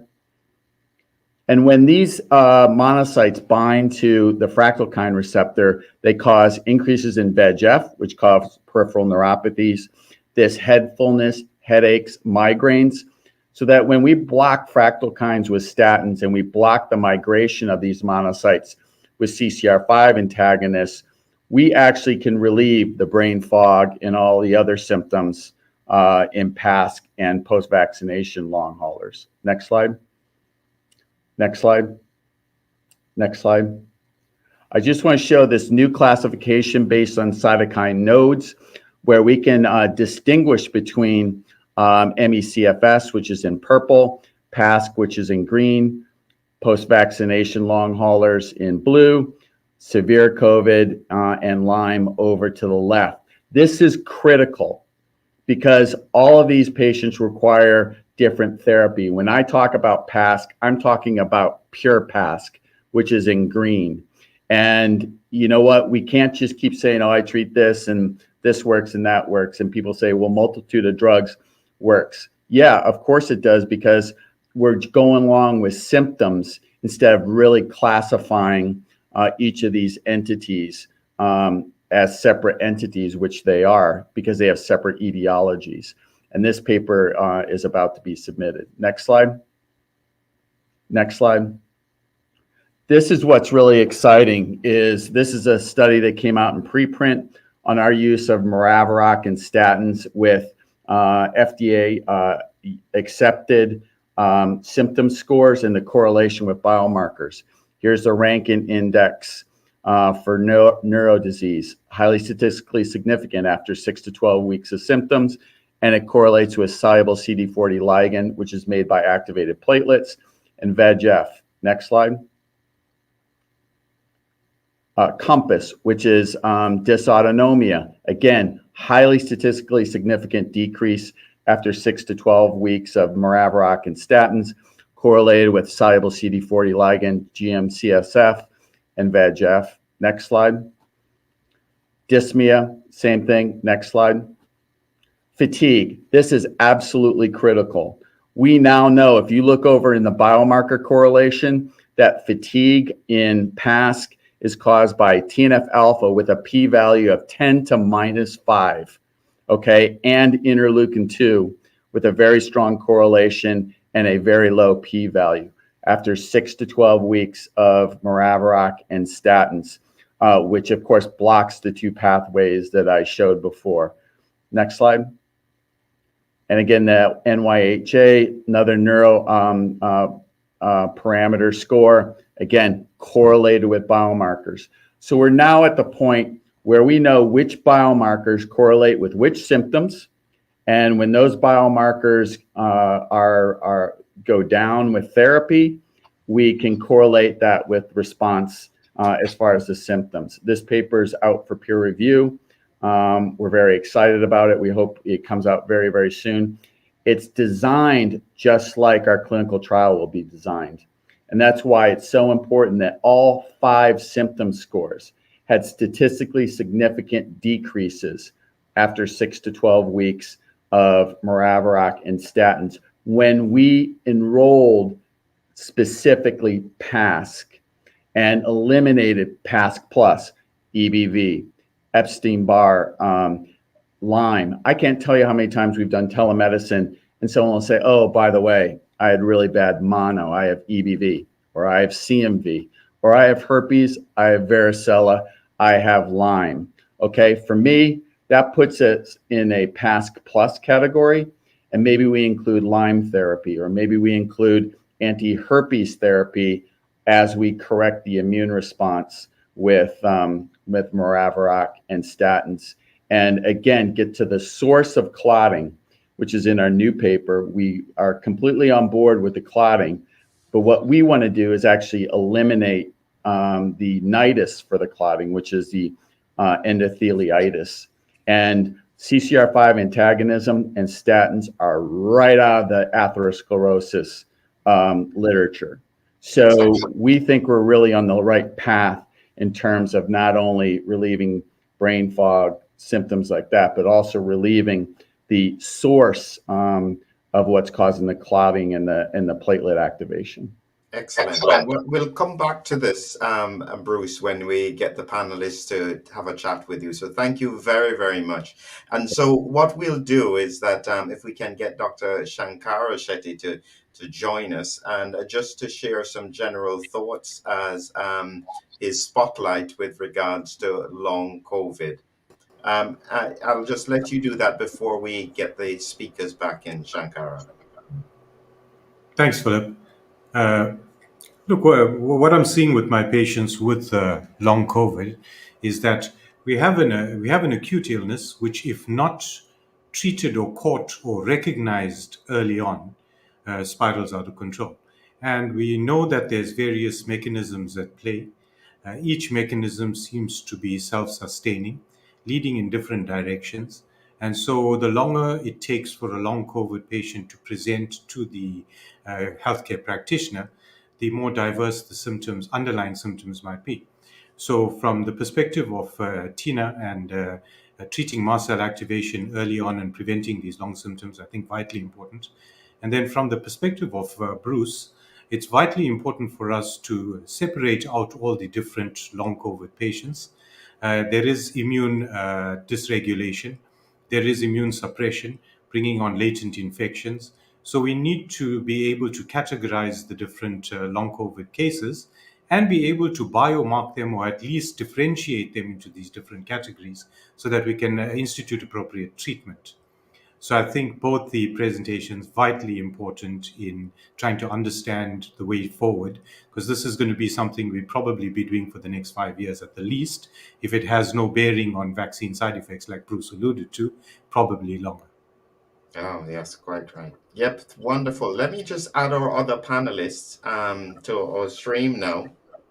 And we're going to be chatting with the last two speakers. And then what we'll do is bring everybody in and just open the conversation. And so why don't we just bring first in Tina? And does anybody want to start off asking Tina any questions? Yes, I can start if that's all right. Yes, yes. So very brief summary. So we know that patients do suffer with MCAS in long COVID. However, the problem that we see is that, for example, in the UK, several immunologists gauge MCAS as an academic diagnosis, which they cannot apply clinically. As they say, it is just a collection of symptoms and increased histamine. So patients are in a position to self-advocate to get H1 and H2 medicines. So you're an expert in this area, and could you advise what are the blood test abnormalities associated with MCAS? It's a very difficult one to do in the UK. We look at things like histamine levels, heparin levels can be checked, and chromogranin A, and what else? There's not that many, and the tests aren't very available in the UK, unfortunately. They are in America, but here we just don't treat the samples properly. And they need to be centrifuged in cold centrifuges and transported cold and this sort of thing. And unfortunately, we just get lots of false results here. So it's been incredibly disappointing.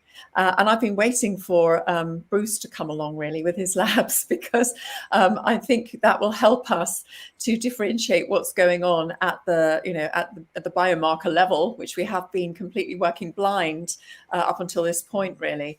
When my patients go and see immunologists in the UK, especially, they sometimes have great difficulty and convincing them that these symptoms are linked and that there possibly is MCAS going on, and that's a great shame, because they come across a brick wall. And even when I've given them various standard MCAS treatments and they've responded really well, sometimes their GPs won't continue the prescriptions, which is really sad. Some do, but some unfortunately don't. And the patients are left in a very difficult position where they're having to pay for private scripts and some of this medication is fairly long term really for them. But we do see good results, and that's very gratifying. But a lot of them need, and people don't have to take, in my experience, they don't have to take all these drugs forever. They often can reduce, as their inflammation settles and they start to get better, they can reduce their type 1 and type 2 antihistamines, for example, or, and just keep on with the mast cell stabilizer and add in the others when they have a flare. But no, it's difficult. But we're looking forward to Bruce's labs. And if I can jump in as well, you mentioned low histamine diet. Is it something that people need to take for life, or it's something temporary? Well, that's a very good question. And sadly, the basis of a low histamine diet, most of the MCAS patients do have to follow reasonably strictly. Once their histamine levels are lower, and also once we improve their gut health, and we also support their liver detoxification and look at their methylation cycles and things, then often they can get away with tolerating much more. Which is brilliant. But they always know when they've overstepped the mark and they've got carried away and had too much histamine in their diet, because then they will have the symptoms again. But people are pretty good at being fairly disciplined about it. It's not an awful diet. I have a low histamine diet, and my daughter does, and we eat very healthily and very delicious food. We just can't eat all the things that we used to eat before so much. Yeah. Any other questions? Yeah, I've go got ahead, one. Yeah, I've got one for Tina. So when you meet a brick wall with your GP, or maybe not a brick wall, but like a papier-mâché wall, what resources are there? Where do you send them to? How do you help inform clinicians who are maybe MCAS curious, perhaps, but haven't quite fully bought in yet? What are the best resources out there? Well, there's the Marcel.org, I think it is. Marcel Action. Oh gosh, now I've forgotten. Sorry, got a senile moment here. There are one or two charities out there, which is, I think it's Marcel Action, and they're very good, and they have a lot of resources. Can you look quickly, Gez? Is that right? We trust that it will be. Yeah, go ahead. Yes. Yeah, and they have a lot of information, and they do a lot of support for patients. So they will advocate for patients, actually, and they can be very helpful. There are some very good websites, like Dr. Dempsey in America. She has some very good information on her website, and it's getting better, I must say. Since long COVID has been around and we've been talking about MCAS, my feeling is that more and more of my consultant colleagues are writing and including MCAS in their letters, and actually recognizing it, which is really helpful. I've got cardiologists who send me patients who, are absolutely on board with MCAS. So that's a big change. That's been in the last 6 months to 12 months, really. So there is hope, and I think it will continue to get better as more and more patients talk about it to doctors. Doctors' curiosity increases, and they have to find out more, hopefully. So just to follow up on that, it's marcelaction.org. And Dr. Tanya Dempsey's website is drtanyadempsey.com. Thank you. And any questions, Shankara? Just a comment to Tina. With the long COVID, Tina, clearly in some patients we see that it is mast cell activation. And I think that's quite clear from the speed to recovery of those patients who've been suffering sometimes for a year and show a clinical improvement within a week of instituting these treatments. But I took the liberty with long COVID patients to test immunoglobulin E, being a slower marker, and of course would show up in these patients. And I found a subset of patients with very high levels and clearly mast cell activation. And those are the ones that seem to do best. I'm eager to hear from Bruce with the separation of post-acute COVID and the separation into the different categories, because I've also seen patients with normal to slightly elevated IgE levels, but with severe symptoms. And clearly, these are probably in a different group experiencing other pathologies and need different treatment approaches. So I think, Bruce is, like you, I'm waiting to see what Bruce has got for us when it comes to differentiating the different categories of long COVID. Excellent. So what we'll do is we'll shift along now, and Tina, of course, we're going to open up the forum to everybody. I think there's some very important points when we pull the minds together. I think that's going to be very, very valuable. So let's move on to our next panel section, Bruce, and we'll let them quiz you about all these cytokines that they want to find. Anybody you want to go first, Shankara? Since Hi, Bruce. Yeah, Hello. I must say, the classification of the illness into different categories is vitally important. Yes, you're rightfully there in saying that the clinical picture overlaps a lot with things we've seen in the past, and we need to differentiate this. The spiraling of long COVID affects many systems, and it can be the principal cause of the pathology, or it can be secondary to long COVID, like immunosuppression and latent viruses and that kind of thing.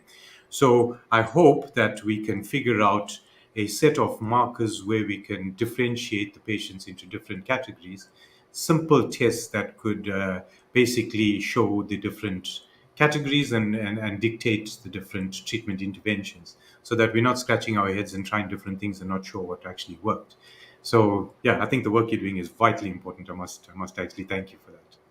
Thank you. Well, what's interesting is, when we developed this panel, with the help of AI, we covered innate immunity, adaptive immunity, even inflammatory with IL-13. And IL-13 has become very important, as you suggest, and as Tina inferred, in terms of, this inflammatory component that could be histamines. It could be, we saw a surge in symptoms in the summer with allergies, right? So it was just by chance that, that we could, distinguish between, all those elements of the immune system, and then the categorization is absolutely critical. And we're actually developing a new test that does RNA to DNA ratios of the chronic viruses like EBV, because the serology is terrible. In 30 years of pathology, the one bane of my existence has been trying to interpret serology for EBV, CMV.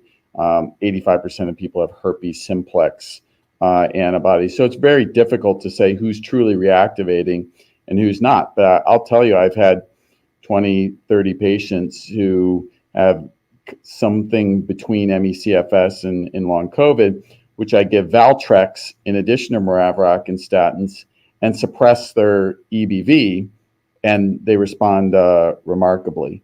So, so that was the whole purpose of having accurate categorization of these individuals, so that ultimately treatment could be tailored.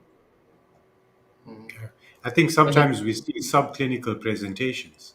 So patients have symptoms that are not typical of these illnesses. And that's where I think the testing is vitally important to direct us. I'll let Gez or Valentina, any questions? Yeah, I've got one for Bruce. What's your, obviously you had a paper where you found viral debris in monocytes. What's your current thinking on the relationship between the possibility of viral persistence and viral debris? And if there is persistence, how much of a time does it exist, and where is it hiding? Yeah, no, so Gez, that's such a great question. And it's actually the same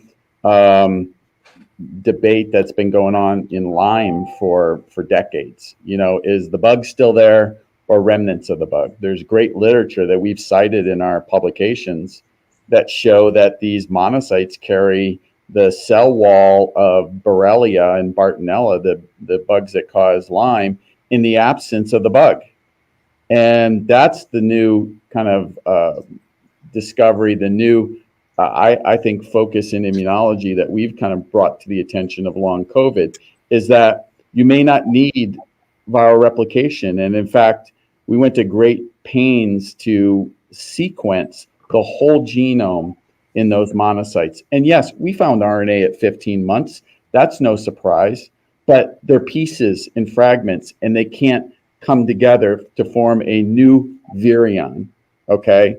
And as I just said, just this morning, I got data from tissue biopsies from long COVID, because this has been a debate, and I'm fine. I'll engage in the debate. I'm just on the side of, what you used to call, and I love the term, was debris, or viral debris, because essentially that's what it is. And we found less than 5% of the genome in long COVID tissue biopsies. We found it. Yeah, they're RNA positive, but let's go publish that and say, oh, there's virus around, right? But the problem is people aren't going the extra distance to say, is it replication competent? And people are using monoclonal antibodies. Those didn't work for long COVID. Now they're thinking about the Pfizer drug. That's not working for long COVID. The fact is, a lot of the evidence, at least, especially the evidence we have in our hands, is about viral debris, as we discussed months and months and months ago. And that's okay, because that's the same discussion that goes on in Lyme. Excellent. Valentina, any? Yes. So in terms of your treatment protocol, did anything change considering your research findings and categorization of long COVID that you have discovered? And in case Maraviroc and statin combination doesn't show significant improvement in patients, what are your alternative options? Yeah. I think that's a great question, but what we did on the paper that's now out in preprint, which I showed the figures from, where we did have response to Maraviroc and statins in 5 symptom categories, all with very, very statistically significant p-values. That's a prelude to our clinical trial. That's how we're going to design it, so that, as I mentioned, we get pure PASC. We don't get PASC plus. PASC plus being EBV, Lyme, CMV, take your pick, right? We are getting a very pure population of PASC. And yes, we use other drugs. We use fluvoxamine. We've used statins, I think, are absolutely key. We use statins in acute COVID. We use statins in long COVID. And we use statins to protect people if they choose to get the vaccine, to prevent any vascular insult due to the S1 protein. Okay, so that will always be one of the foundations of our treatment. Excellent. Now, wonderful. Now, listen, I think that this is now the part that I get to just listen and listen to all of these concepts. So what I'm going to do is bring everyone in here at the moment, and it allows us the opportunity to just have an open discussion. And if you don't mind, I've listened very carefully to everyone. And one of the things that I want to say is that I saw this pattern when I was doing dementia research, where you see all these variations. You have all kinds of dementia, and it looks like a whole mush. And I'm starting to see a similar issue with regards to long COVID.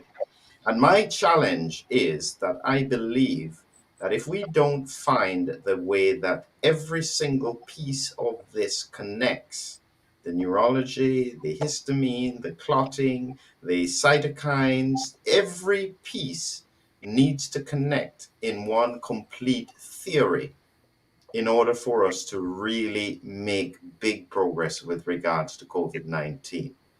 Any thoughts from anybody on that challenge that's in front of us? Well, only that it sort of goes into what I said in my spotlight, which is, I mean, we can argue about how many pieces of a jigsaw puzzle we've got in front of us, but I feel like we've got a bit here, a bit there, a bit there, a bit here. And really, it's about how do we fill it all together so we've got a really clear picture of the whole thing.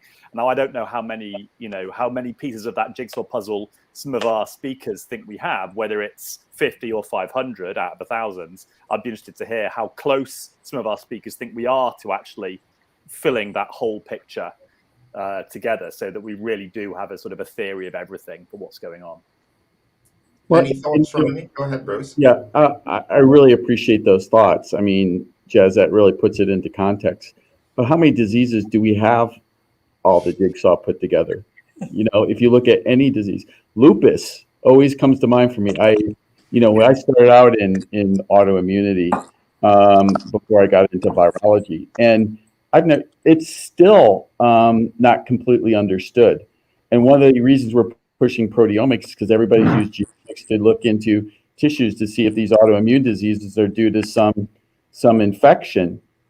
Are we missing something because we were looking for genes instead of proteins?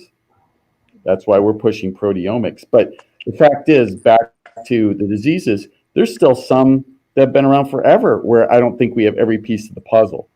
The issue is, can we get to somewhere that we can make people better? And I think that's what we've been trying to do. And you know what? People are saying, well, we have 17,000 patients. Why don't you do a clinical trial? Well, we are. But we had to be able to say, I know what's pure PASC versus MECFS variant versus fibromyalgia versus post-Lyme. Until you can do that, and the reason the paper was 20 patients or whatever is because we wanted to test if we used very, very discrete entry criteria and exclusion criteria, can we get to the point where we can get statistical significance on symptom scores, which is how we're going to be judged by the FDA. And so, yes, test run complete. Okay. Now we dig into our database of 17, 18,000 now. I wanted to bring in Mannan here because I think that one of the things that you are trying to highlight is that we're going to be facing a tsunami of neurological patterns across the world. Any thoughts as to how, because neurology is already difficult, how in the world are we going to be able to get this to work? See, it comes from the words from the presentation in the previous session. You have to know that which particular biomarker in the CSF or the blood can be a mirror in which you can see the face of the neurocovid. Now, if some of them have been identified, I mean, like in acute COVID or long COVID, it's a new disease, So we need to invest in biomarkers that actually give some clues towards the ongoing injury, because you can't like image ongoing injury, okay, till it produces its effects. When the effects are there, okay, then you see it on an MRI or CT scan or PET scan. But then before that, you have to invest in biomarkers too. And when if you all agree, okay, that 62, okay, I was just like 70 plus. If we even agree that 50% of the complaints or the symptoms in the syndromic picture of long COVID is due to neurological damage, okay, see why won't we invest in, and give me a reason why won't we invest in the biomarkers that identify some markers in the CSF. To just question, okay, I would like to, if you allow, okay, he said that we have to come to a niche, okay, where we can combine all organ diseases in COVID. Just okay answering you, but then actually giving a voice to all of those who are listening. This is so very basic. Okay, what does it attacks? ACE2, NRP1, Momentin. If you know the targets, and then you know that these are so very vividly expressed, okay, over all the tissues. This disease etiology would remain a multi-organ, multi-system. You have to prioritize which syndromic picture needs immediate attention, be it cardiovascular first, okay, and then neurological. So it would be in future like this. The person comes, symptoms and signs, okay, you group together, see what's actually risking his life, and then you treat it, okay. I think, I mean, can disagree with you, that finding a single most common cause, okay, that's causing all the symptoms won't happen in long COVID, only because of the reason that the ACE2 receptor and NRP receptor, and if we discover a few more in the future, we have to see that they are expressed and studied over all the organs and the tissues of the body. If that's the case, the disease from day one will remain multi-organ, multi-system, and I wish that we could find a niche, okay, or a single cause where we can nail it down. So, Yes. One of the things I wanted to put to Resia, because of her work with the clotting and so on. Now, for anybody who knows what I'm focused on, is I've always said that COVID-19, severe COVID-19, is a viral mediated autoimmune disease. And so therefore, within that principle, I say that long COVID is a viral mediated persistent autoimmune response, which would fit with what you are seeing with regards to the clotting that is happening. Any thoughts about that? Yes, definitely, Philip. And what is so important, I think, for me to stress is that every single one of the talks that was presented here today, everything fits into what we have seen with what Dr. Baig said, what Tina said, what Bruce said. I think the important thing is that the clots trap all of these inflammatory molecules. Where it originates, is debatable. However, I think the answer would be to find the different molecules trapped inside the clots, find where they originate from, and importantly, what we have noted, what was quite interesting for us, is if some of the patients are on the anti-clotting therapies, they suddenly complain of when the clots start breaking down. They complain of sudden urticaria, driving the symptoms that we have, and then it calms down again. So I think the important thing for me is that whatever we target, we need to find, as Bruce and everyone said, what the molecules are, number one, and then how to stop them from being there. And the issue is they're trapped in these microclots. So I think it would be a good thing to start with breaking down the microclots. First of all, using it as a diagnostic and see if it is indeed present in the various cohorts that Bruce also talked about, with Lyme disease and EBV and all of those. It would be good to start there. Mm-hmm. And so I wanted to ask Tina a concept now. Sorry, I'm getting to ask my questions now. And one of the questions that I wanted to ask you, Tina, is that the interesting thing for me from a clinical perspective is that when it comes to long COVID, I was seeing these patients for years before COVID came. And there was always a pattern that I found that they had GI associated problems. So when long COVID hit, it didn't surprise me that I can essentially predict who is going to get long COVID. Yeah. Any thoughts on that? Well, yes, it's a very interesting one. I mean, I would say that 98% of my patients have got a previous history of IBS, fibromyalgia, chronic fatigue, urticaria, dermatographism, food intolerances, chronic headaches, and it predates the COVID for sure. And it's so common that it suggests a link there. Sometimes they consider themselves to be very healthy people, of course, but then when you actually ask the specific questions, they have got a lot of IBS issues with gut issues. And then when we do the analysis, they have a lot of dysbiosis, leaky gut syndrome, SIBO, et cetera. So yeah, it seems like that, and we know more and more about the microbiome, don't we, affecting our complete, constitution and our how well we are. So it's a good place to start, certainly with these patients, and getting it right has improved their health hugely. I mean, I've had patients who've come with both MCAS and long COVID and post-vaccine symptoms who've had diarrhea 6 to 8 times a day.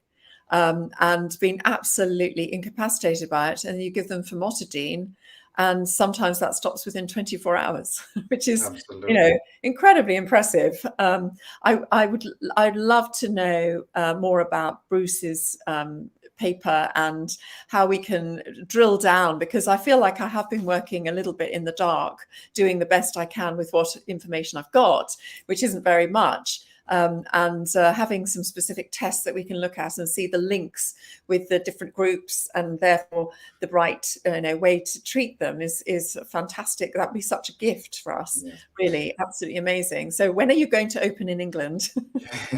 But before Bruce answers that, I just wanted to ask a question. We're having a problem with Joachim and his network connection. But Joachim, can you say something here? I'm just making sure I can hear you. Can you? Can you say something, Joachim? You have to switch off your computer.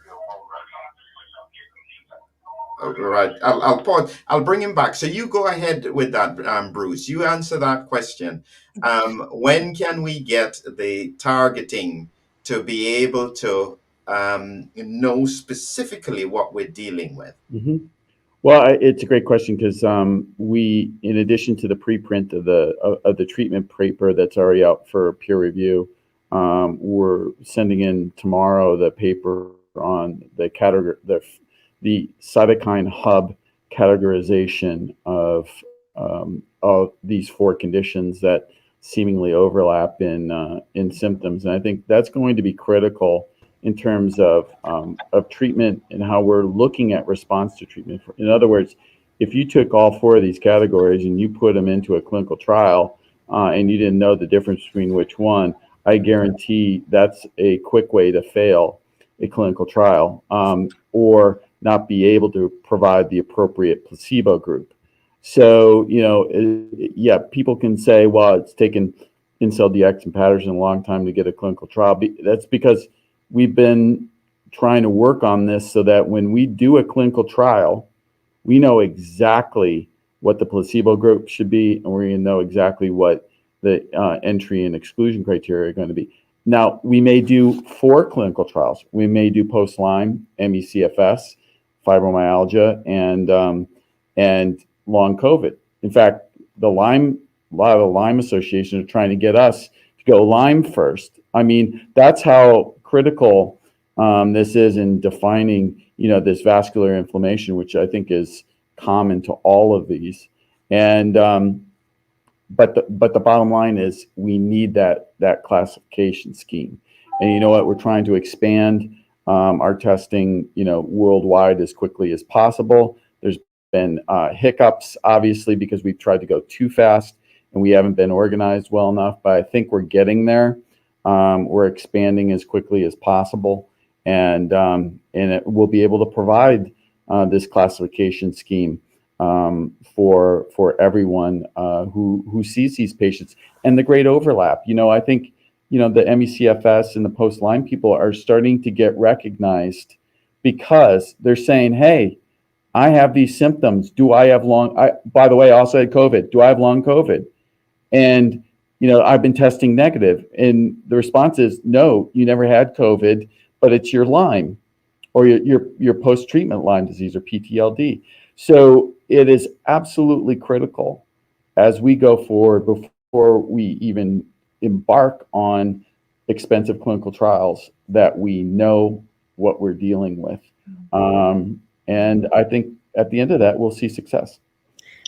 Can I say something? I think, Bruce, what you're doing will be an absolute gift to validate some of the groups of patients who have had great difficulty in being recognized as absolutely real and being treated as such by the medical profession. And actually, if we've got a whole load of tests that we can show are abnormal, then that completely validates their position. So this is going to be a really important piece of work, really. Absolutely. And I'm going to bring in Gez on this point because I think he brings it across so well, which is the concept of the stigma that's associated with long COVID and the fact that people are afraid to talk about it, which makes it seem as though it's only a small problem when there are millions across the world who are struggling daily with it. How do we change that stigma, Gez? Very good question. I think there's a number of reasons why people don't want to talk about long COVID. A large part of it is because they aren't sure about the reactions they're going to get from the people they talk to about it. There's a lot of COVID denial and even more long COVID denial. And if you're worried about getting that kind of reaction, that might be a reason why you don't want to bring it up. You may also not want to have the same conversation you've had 1,000 times in the last month, where you just have to go through that same thing and you don't have the energy for it. For other people, they may not be able to talk about it because it compromises their position at work. Because then that's going to be, oh, well, this person's got a problem. Is that going to be an issue in terms of their employment? There's a whole number of reasons why people might not want to talk about it. And how do we change it? I think it has to come through good science picked up by good reporting in the media. There isn't really a shortcut to it, I don't think. I mean, maybe some other people can chime in here too, but I think it does start with the good science, and then it starts with good reporting and good media coverage. And we've not always had good media coverage. There's some fairly sloppy headlines here and there, and some fairly sloppy reporting here and there. And it's a bit patchy. I mean, that's just the nature of the media, right? But there isn't just a quick button that you can press that just goes fix that stigma problem. I don't know how you do it. It's a long process, and I guess we've just got to, like Bruce is saying, do the science and get it right, and that will validate the conditions in a way that means that people have to take notice. And Valentina, from that point, as a charity, have you guys struggled to get funding? Well, I would like to Yeah. Right. I just wanted to add a little bit what Gez mentioned as the problem of people are afraid of talking about long COVID. I don't think they are afraid of talking about long COVID. They are more afraid of not being understood by medical practitioners.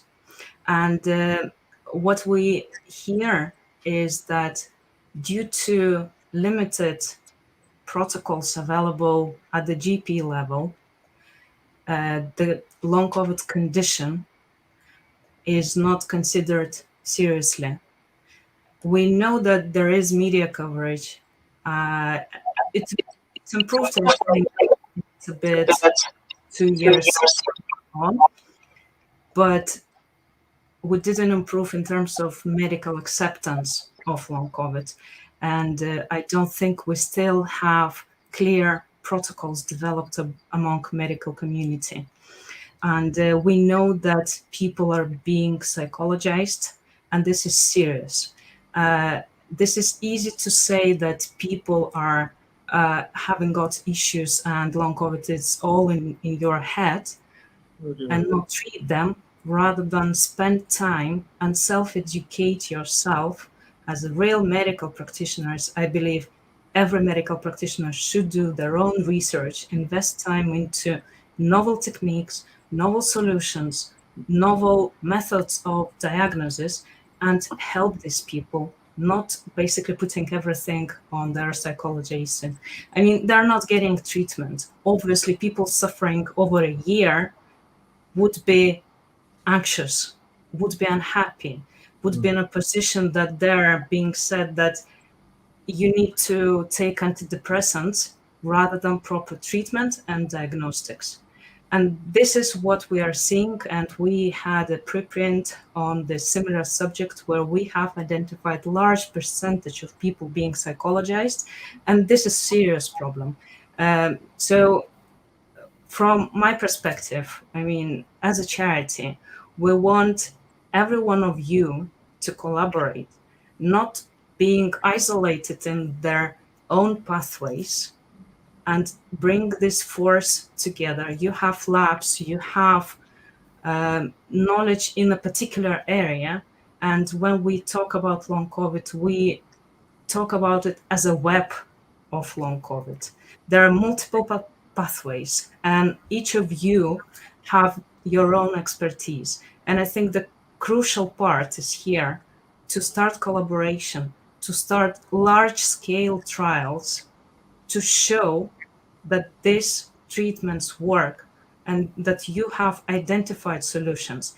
And I'm really happy to say that Vedicinals is first step into these trials that I think every one of you need to incorporate into their trials, see how people will improve from different perspectives, from neurological perspective, from MCAS, and Bruce, from your perspective as well, because it may help with vasculitis, it may help to discover new biomarkers, not just those that you are currently focused on.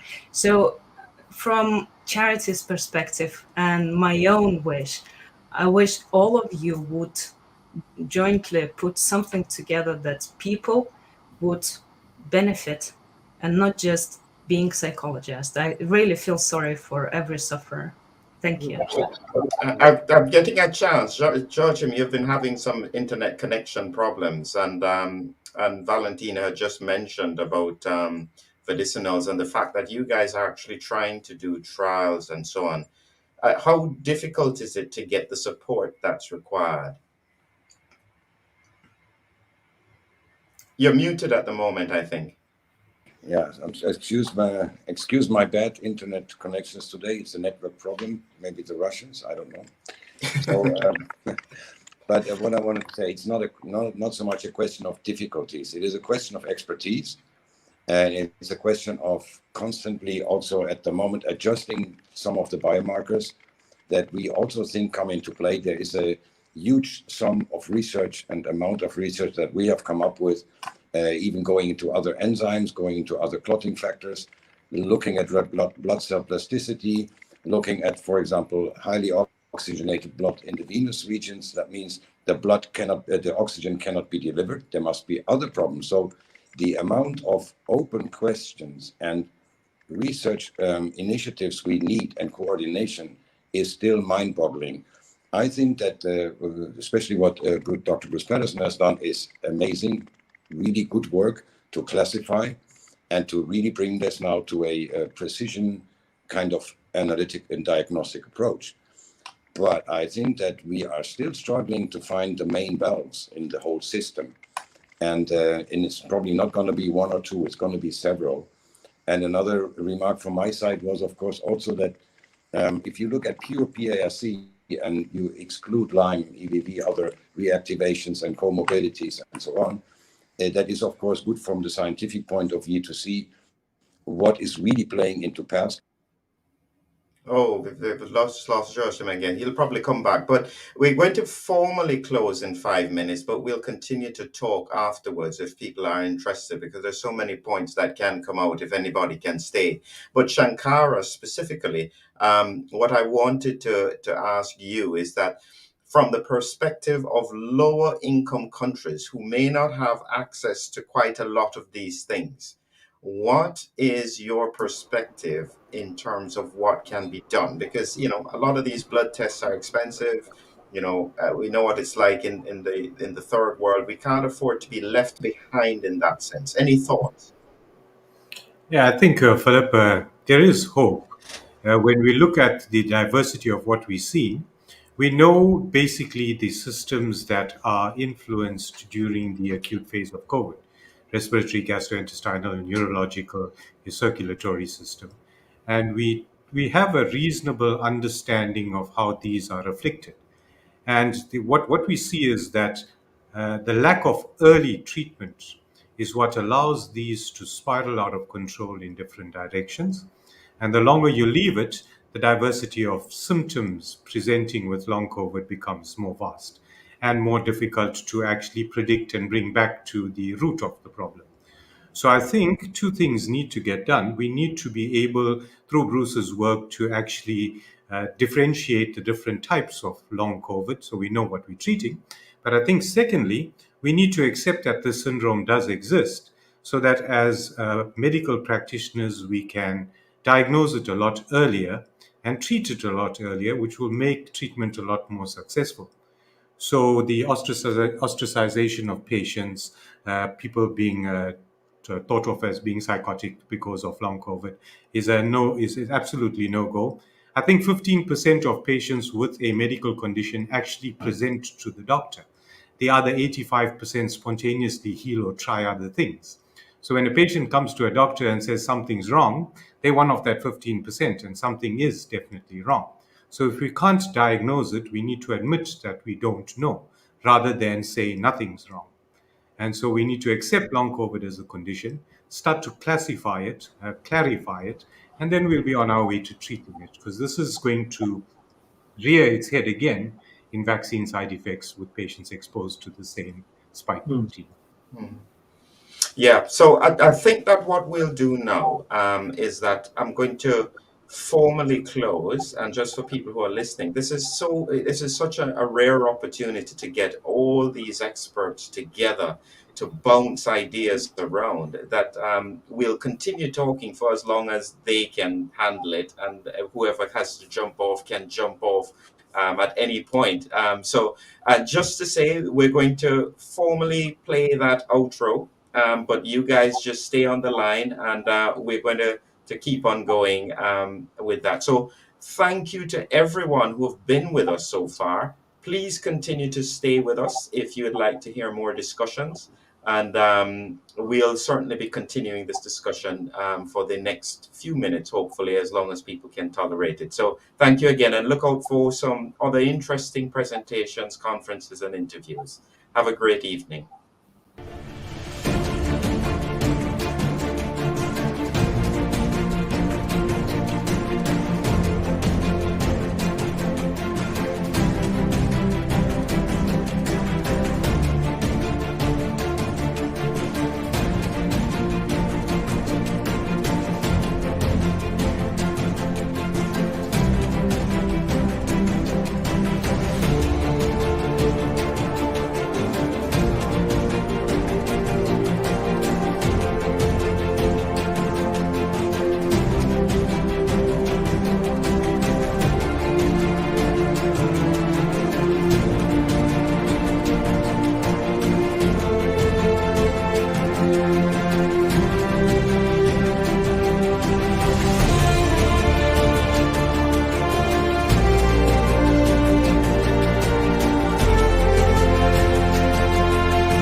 Great.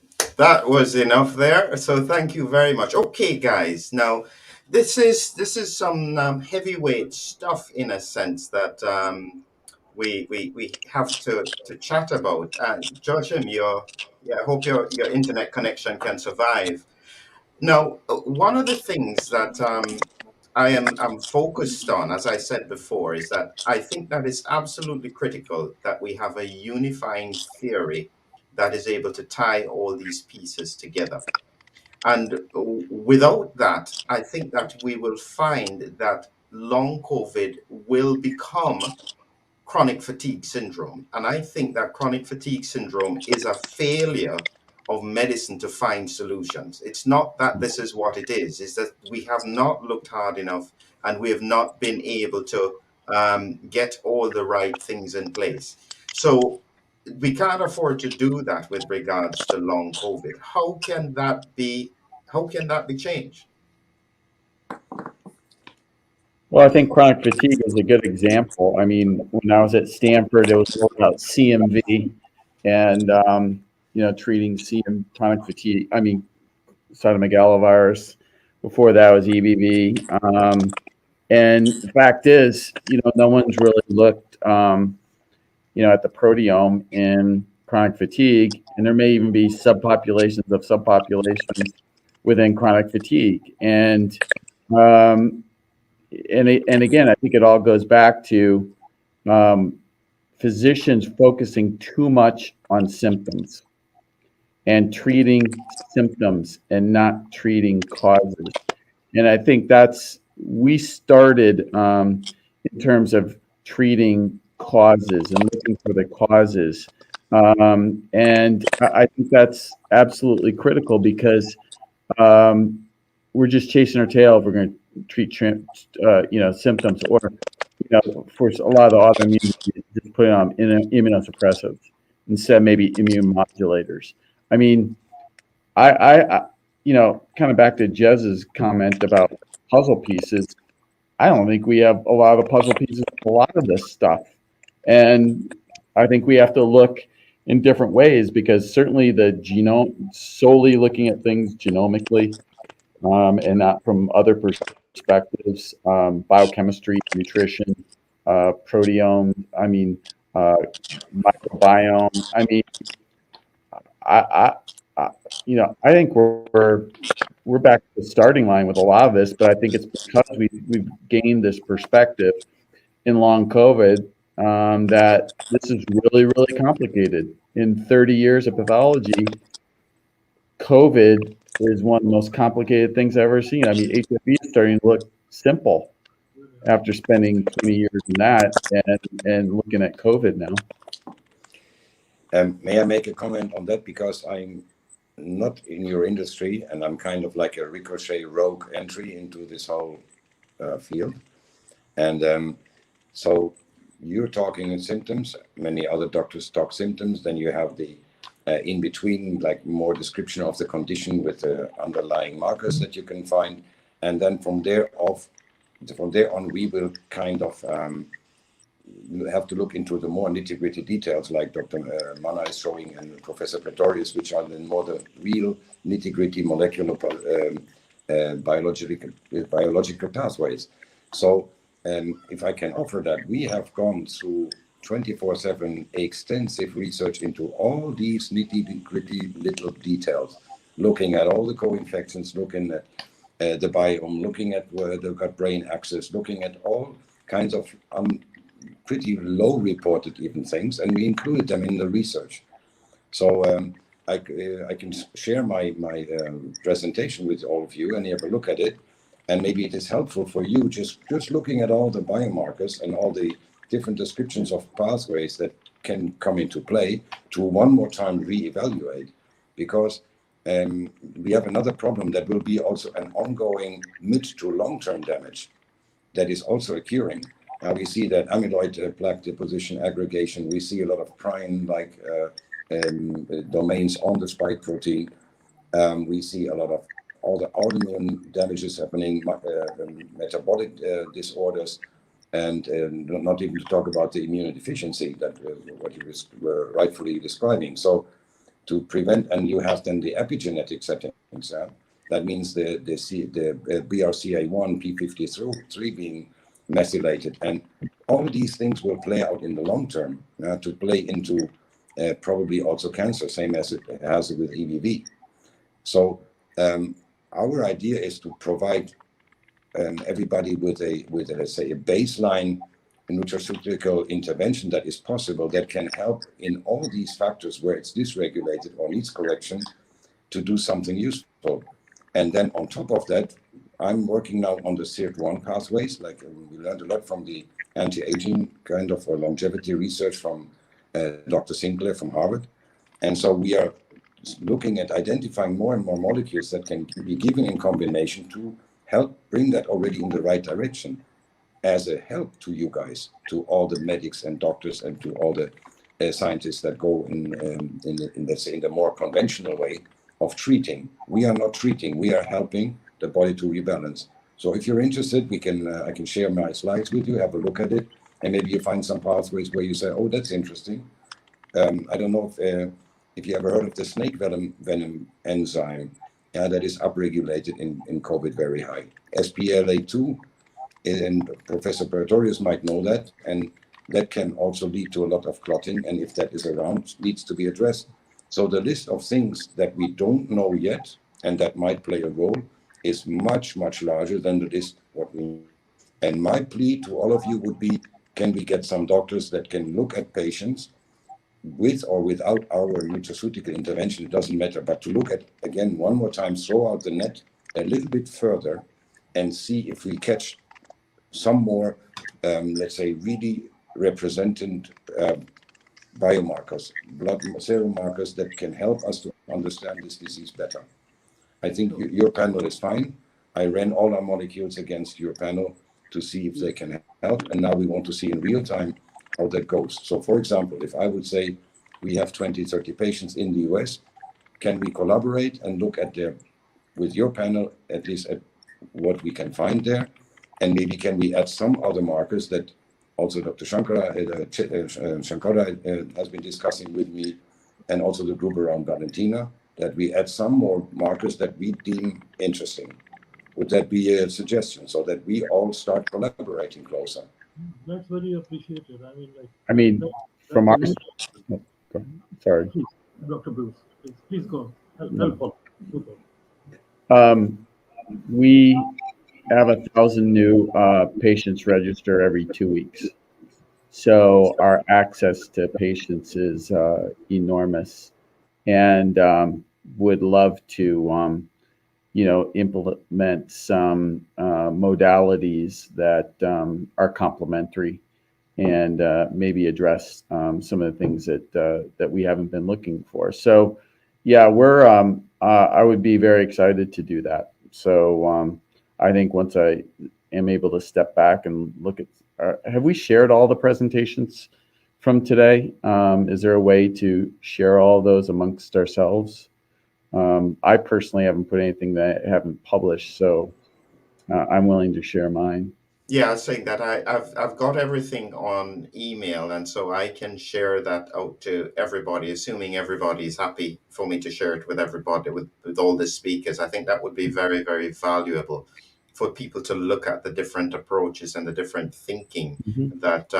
that we've got in terms of COVID-19, in terms of managing it. I'll tell you one of the things that bothers me, and I say this all the time, and I think that COVID-19 has caught out the medical and scientific fraternity. I think we've become lazy in our approach to disease. I think that if we didn't understand type 1 diabetes before, I think that if type 1 diabetes appeared now, we would not figure it out. I think it's because of our approach to medicine that is driving this kind of problem. To give an example, I usually say we still don't know hypertension. We cannot still explain. We have 100 drugs to treat it, and we don't know why certain people have hypertension. It's not acceptable. And this is what is probably the thing that I can feel most strongly out of COVID-19. We've been caught out by this, and we have to, as scientists and clinicians, find answers. I think the patients demand it of us. It's true. Yeah, it's true. Mm. And then the other thing that we're battling with now is, like I said in the intro, social media pitting all of us against one another and saying, oh, they're not, there's no collaboration, or, this stuff doesn't work, that stuff doesn't work. You know what? Yeah, we have a 85% success rate out of 18,000. That's 1,500 patients that, for one reason or another, maybe it was early before we had the new classification, didn't respond. And every single one of them is on Twitter saying it didn't work. And at the end of the day, we should all be pulling in the same direction. And it's, I was never faced with this in HIV, where we had to deal with the social media blowback. And it's, I'll tell you, I wish Gez was on here. It's not helping. It's not helping COVID. It's not helping long COVID. And I think it's, when I became a physician, I never thought I would have to deal with media, especially social media, like it's been. It's been absolutely bonkers. It's something to get used to. You're absolutely right. It is certainly challenging that, and I don't expect it to get any better. No. To be honest with you. No. And so yeah, so it's a big issue. This is why I'm saying is that I think it's because there isn't the connection between all these different pieces.